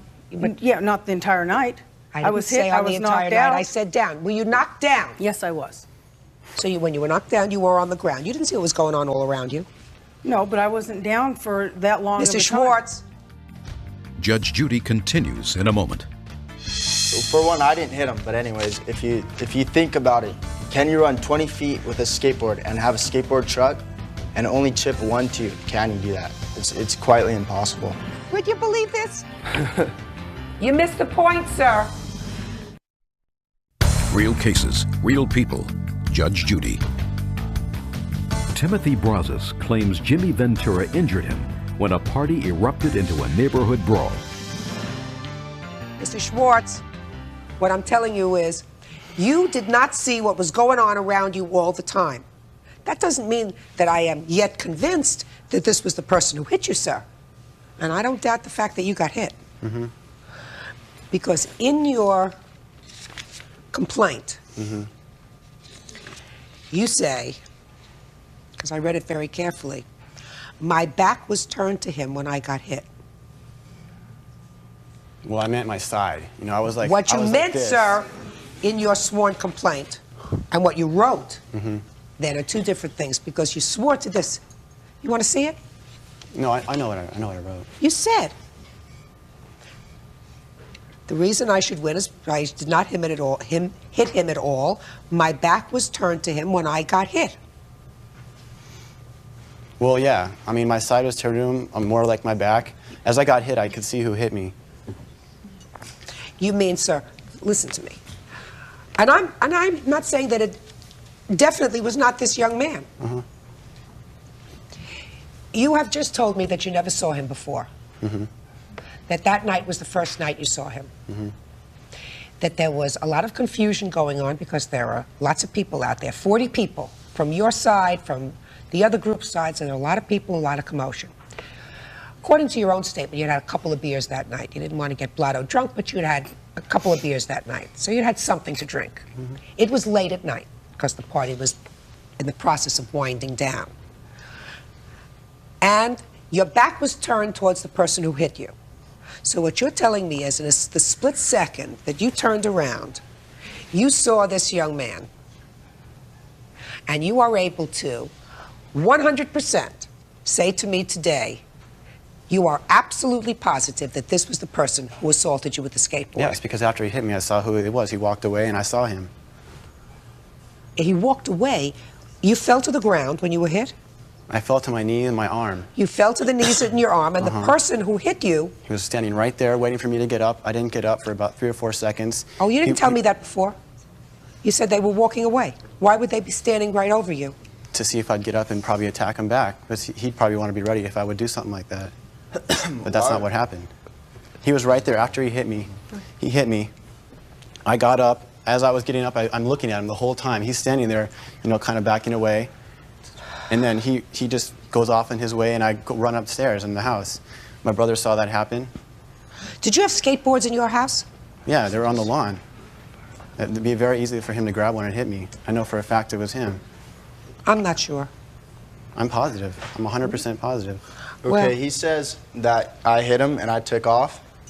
Well, if he would have known and he knew what I was wearing, which he doesn't because he said I was wearing a white striped shirt, I was sitting in front of those stairs for 4 hours talking to cops.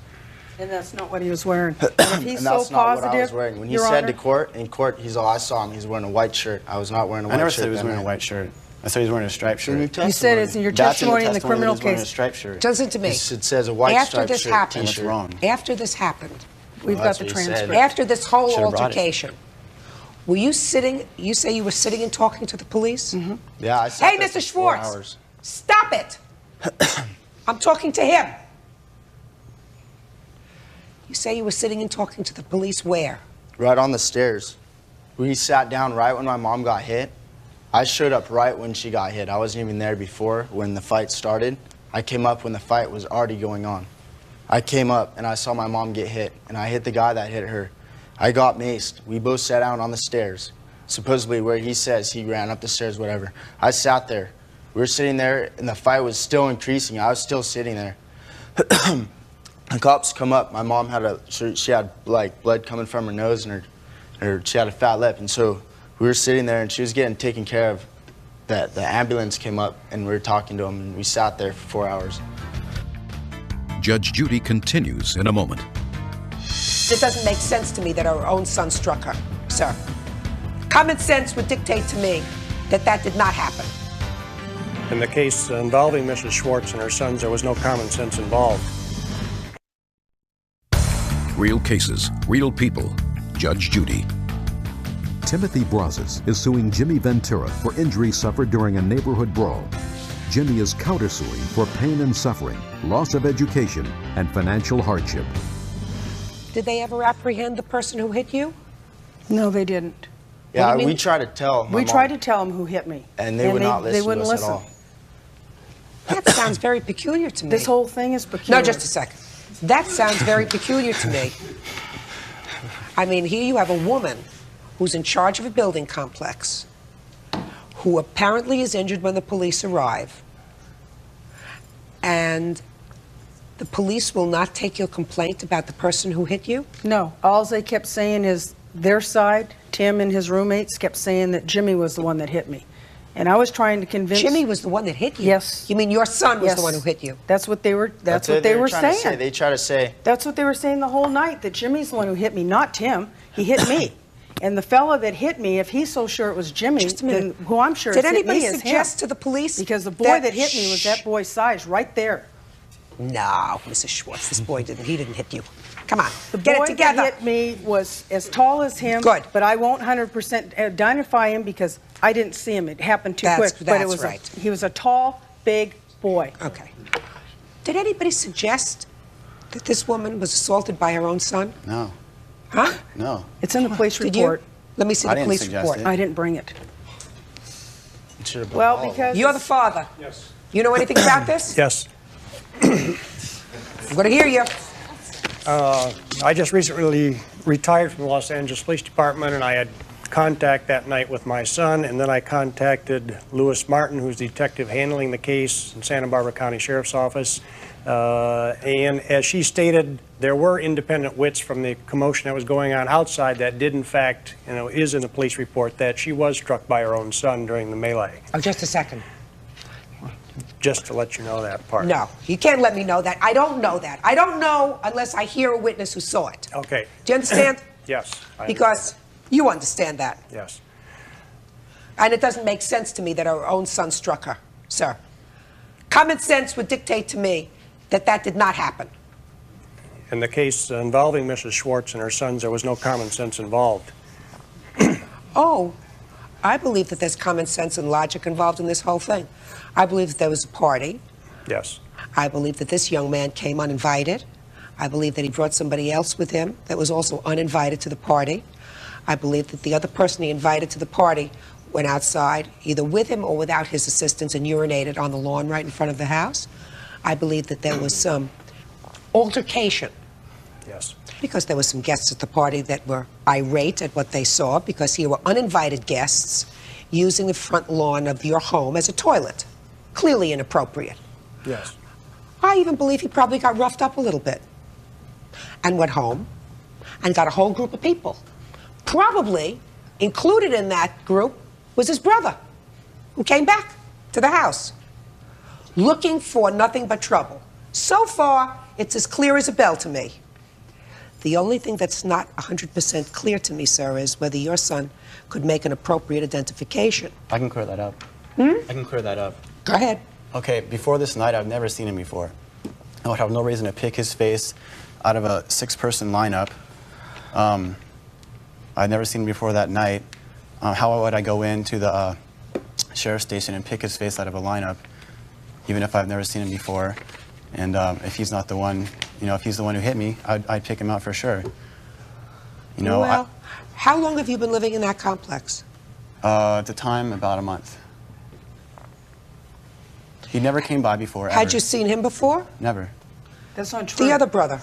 He saw both of my sons when he was at my house signing contracts. We used to do maintenance work I saw on him. apartments. One day when we came there with one of my roommate's parents, I saw Gunner walk to his room. That's the only person I ever saw. Didn't I see never the saw other Jimmy. brother? Never. You have a photograph of the lineup? No. But the police made me pick it, and they brought it to a civil criminal trial. Pick it. Explain to me, sir, exactly what was shown to you when you came into the police station. I went to a police station. 4 days later, you went into the police station. Mm-hmm. And he showed me a Who's he? The police officer. Martin. Yes. Detective Martin. Showed me a list. There were 6 people on this paper, on this photo thing. And he was one of them. And I picked out the guy that I saw hit me. Just like that. I don't know who the other 5 people were. And you had never seen him before? Never.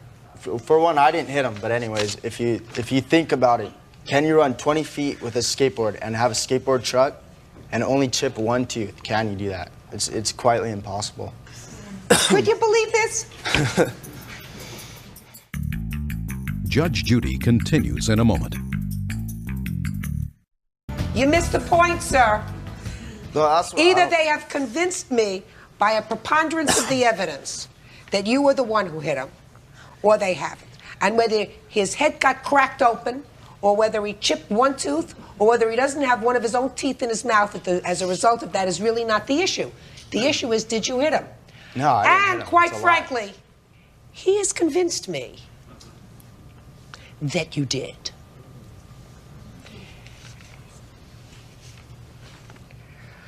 All right, what were your unreimbursed medical expenses, sir? Okay, and that's where my dad was here to, he knows Okay. exactly how that went. Yes, Out sir. of pocket, I lost about $1,600 approximately, and we have an $800 root canal due on the same tooth because it died. Well, the only question is, what are the damages for pain and suffering? Because your unreimbursed bills, you certainly are entitled to. Because I find that there is sufficient evidence by a preponderance of the evidence so that I am satisfied that based on the fact that you picked him out of a lineup, and the lineup was a 6-person photographic lineup, and I am satisfied that you had not seen him before. I believe you that you had not seen him before. So there would have been no reason for you to pick out this person who just happens to be the brother of the person who had an argument with your partygoers a few hours before. There would have been no reason for you to pick him out. That coupled with the fact that usually when someone is injured, they want the right person arrested. They want the person who caused them pain to suffer, right? Right. So you would not like to identify the wrong person. It would have been just as easy for you to identify this person because he had been there. Did not. You identified somebody who you had never seen before, him. So I'm satisfied that by a preponderance of the evidence, you have established that he... Marilyn is harassing him because she wants him as her boyfriend. Order. All rise.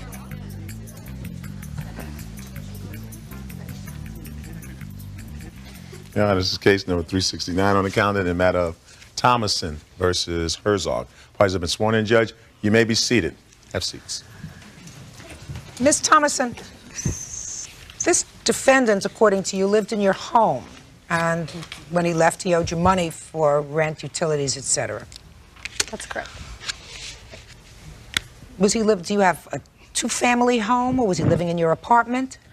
I rent a large home, and he was the first roommate that I advertised for after my long-term roommate died of cancer a year ago. So he lived in a home that you rented.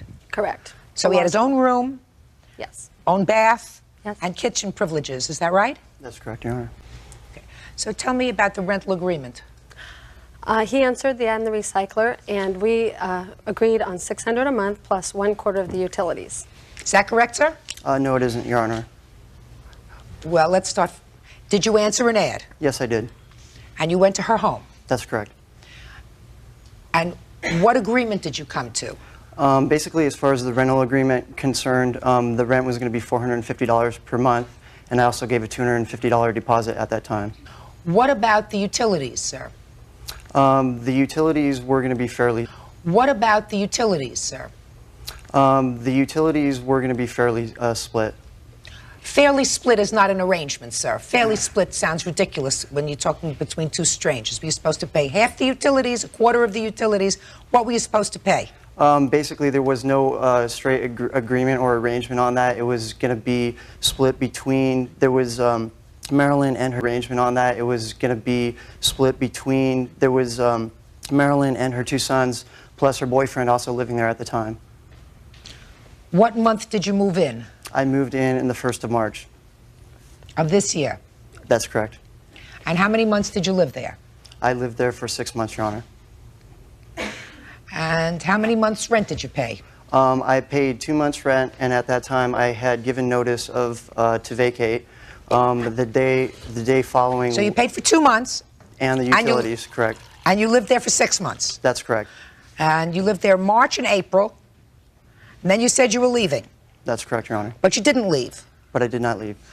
And you stayed on for an additional 4 months and paid nothing? Why not? At the time of notice of vacation, to vacate the premises, she had given me, which I have documented, written notices and a note from her stating that it would be okay for me to stay there as long as I want, for free, under no obligation to pay for rent or utilities. Let me see the note. Basically what I have and like to present to you Don't at tell me this time. basically, just show Okay. me the note. If I can present this to you, Your Honor. Just the note. Show it to her, Bird, would you please?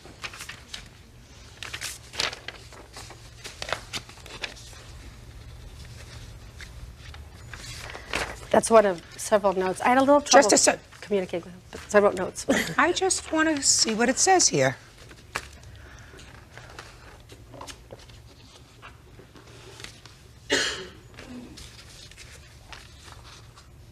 Why did you give her notice that you were leaving, sir? It was a very uncomfortable situation for me from the very beginning. I just felt it was appropriate for me to leave. I just, it was just an unbearable situation in the house. Okay. Tell me why it was an unbearable situation. Basically, the first and foremost reason was the harassment that I've been receiving from her to somehow come into a physical relationship with her. You mean from the time you moved in? That's correct. March and April? That's correct. And it was unbearable? It was According to somewhat you just said to uncomfortable. me it it was was- something uncomfortable and unbearable, yes, Your Good. Honor. So you stayed on, you moved in March, you stayed in April. And after this unbearable situation, you stayed May, June, July, and August for another 4 months. That's correct, Your Honor. Why? Basically, she had, we had spoken and she had agreed that she was going to try to basically stop some of the inappropriate comments that she had made. I also have a note stating to my mother that she had made sexually indiscreet comments and Like harassing what? comments. Like what? She would say, she'd note to her friends, "This is my little houseboy, lives here, isn't he cute?" She would tell her friends to come over when I was around. She'd say things like, it'd be great if you wouldn't wear a shirt around the house. You have such a great body. Just a lot of small remarks like that. I mean, there's some photos. Slowly she turned. There's some photos here that I have. Mr. Herzog. Yes. If a big guy like you doesn't like the heat, then you get out of the kitchen.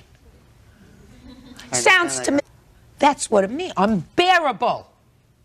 So you leave. Leave. If a situation is unbearable, that's what it means. Unbearable. So you leave. You didn't leave. You sponged. Judge Judy will continue in a moment. Your beauty is going to go one day, sir. I know you must think you're a very handsome man and you can get away with murder. But anybody who can twist the truth, like you can, is not good looking in my eyes. And later today, I'm not a criminal. This is the first thing I've ever been in trouble for in my life. This has taken up way too much of my time already. Real cases, real people. Judge Judy. Attorney Marilyn Thomason is suing Bruno Herzog for unpaid rent and utilities. Bruno is countersuing Marilyn for sexual harassment. Show me the rent receipts for May, June, July, and August. Show me your canceled checks to her in the amount of, let's say, your amount, $450 a month. Okay, excuse me, Your Honor. Basically, the two things that I have here is I have, in the lawsuit, it states from the plaintiff that she states that there is a written agreement. In fact, she refused to ever provide me with a rental agreement. Mr. Herzog, what word that I just said didn't you understand?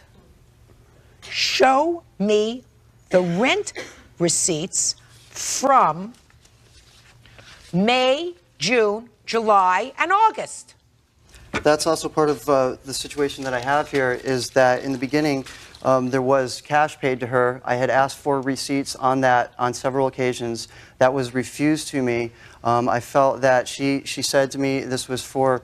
so is what you're telling me, Mr. Herzog, that you paid her in cash That's correct. And you didn't get a receipt? That's correct, Your Honor, and I had asked for that You are time one and time lying again. sucker.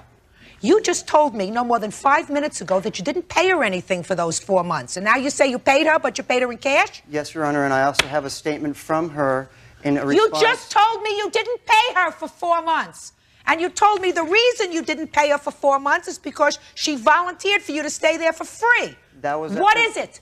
Did you pay her or did you not? Your Honor, I paid her for the month, March and April rent. That's not what I asked you, sir. I said, show me the receipts for May, June, July, and August. I have no receipts for those, Your Honor. Because you didn't pay her for those months. That's correct. Right. So you owe her for those months. Because if something is so unbearable that you can't live there because you don't like the fact that she is making these suggestive statements to you, you're a big boy whose feet aren't planted in cement, you pick yourself up and you leave. Well, Your Honor, through conversation with her, I felt that this problem would be resolved. She is an attorney, and I felt that she would understand as far as the relationship goes as a roommate, and there was going to be no physical or relationship So ever did in it there. stop? The harassment? Did it stop? It did stop for some time, Your Honor. For how much time, sir? It would be hard to say. I mean, there was comments made left and right, but maybe for the first month after that, it seemed to be, she seemed to work on it. Mr. Herzog, what do you do for a living, sir? I am self-employed. I own a business. What kind of business do you own, sir? It's a manufacturing business. What kind of manufacturing? We manufacture snowboards. Snowboards.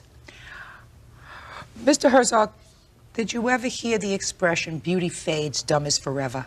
Yes, I have.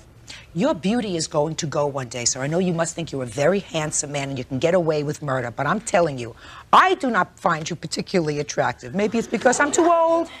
I don't think so. But anybody who can twist the truth like you can is not good looking in my eyes. Now, if this lady had a thing for you, I don't know, maybe she's desperate. Who knows? In any event, you can't stand there as a man and tell me that you were so offended by the way your landlord was treating you, you stayed on for 4 months but didn't pay her any rent. You want to say something? If I may. About what? About the sexual harassments that Who are you? I am Heidi Britton. How do you know him? He is my brother. Where do you live? I live in Laguna Beach. Why didn't he live with you?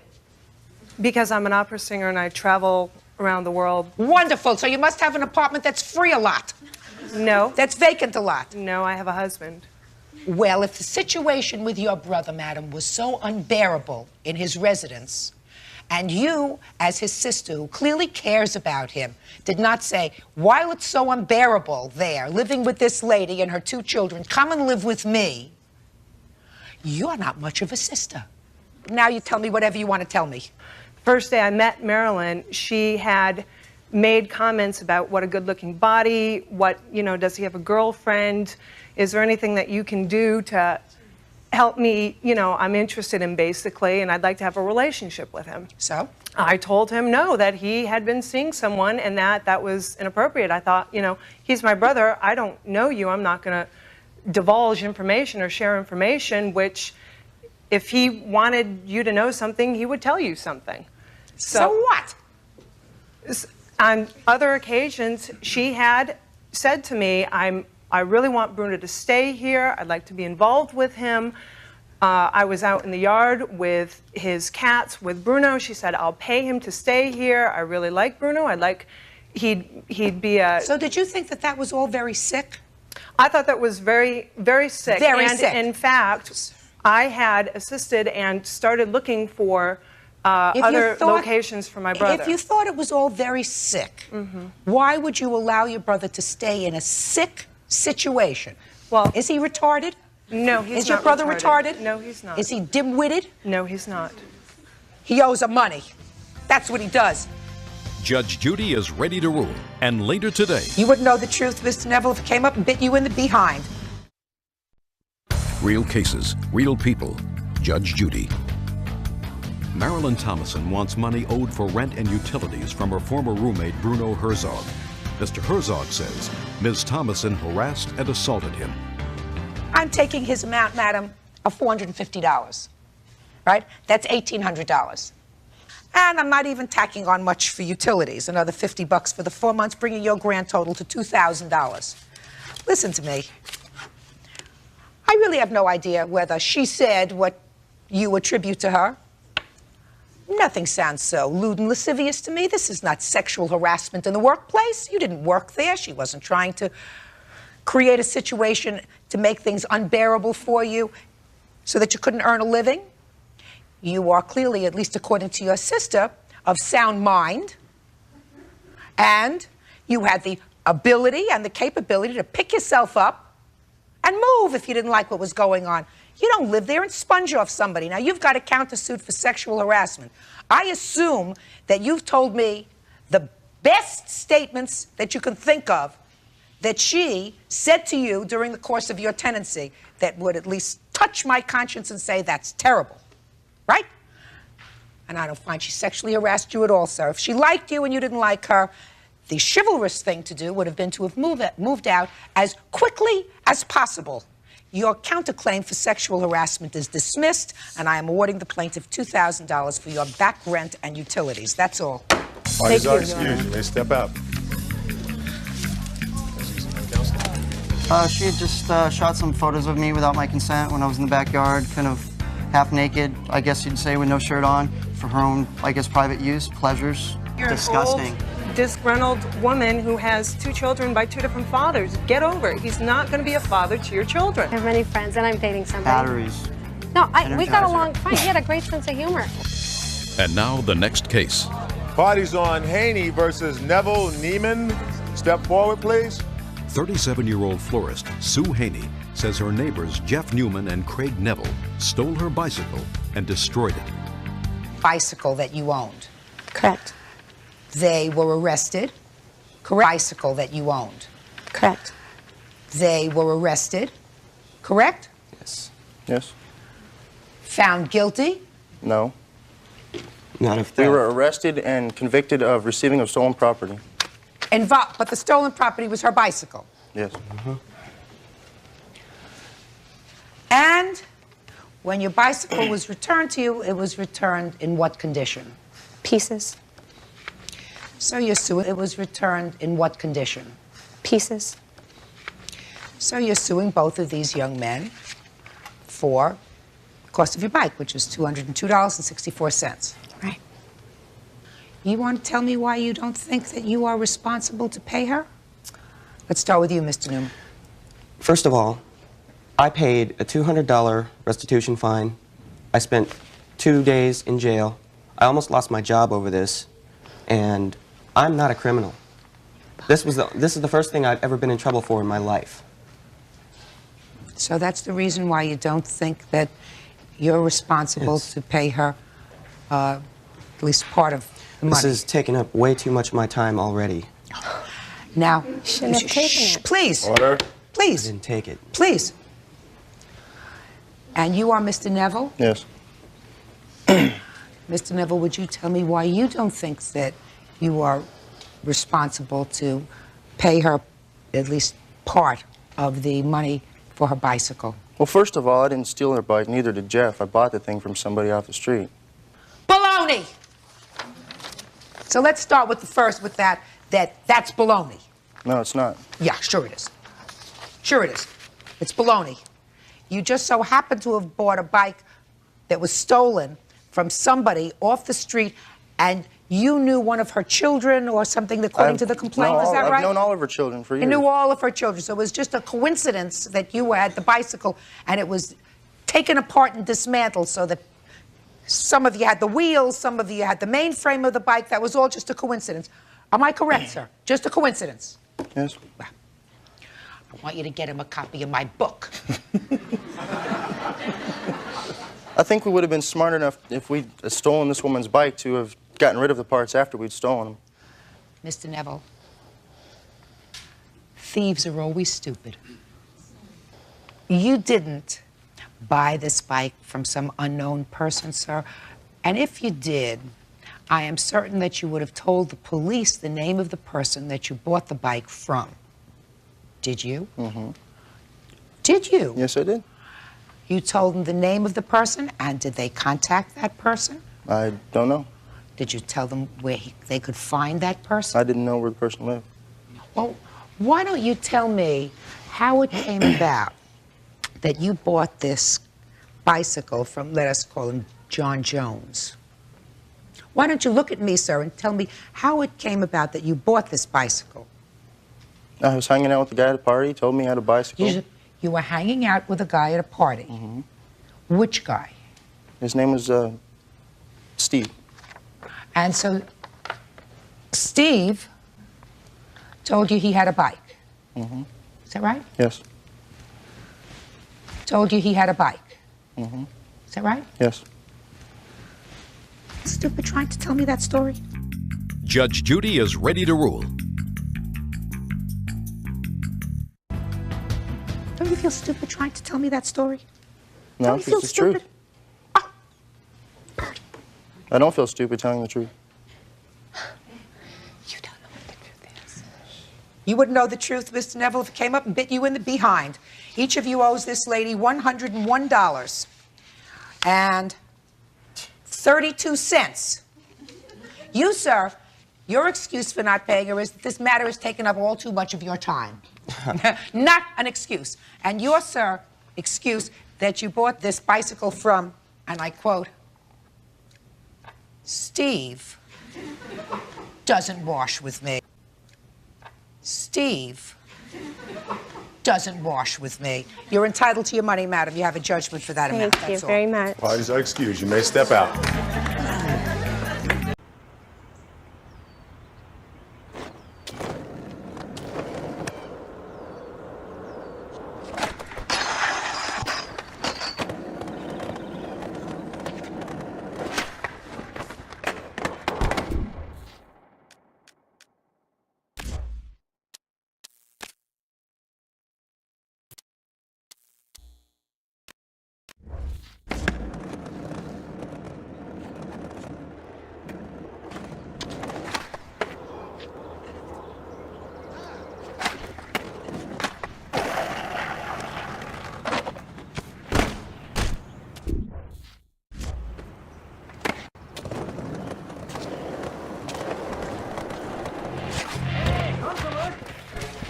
Heiliger Bimbam, das hätte glücklich enden können.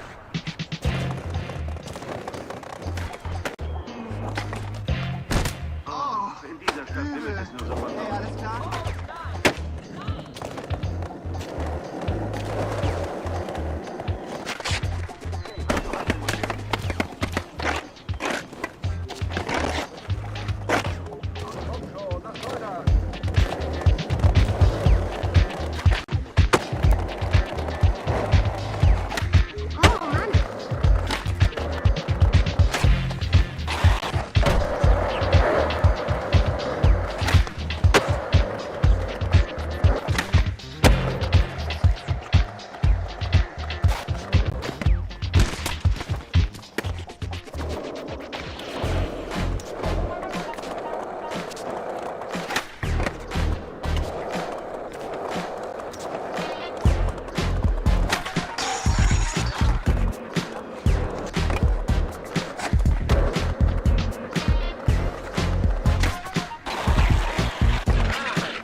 Wow, alles klar bei dir?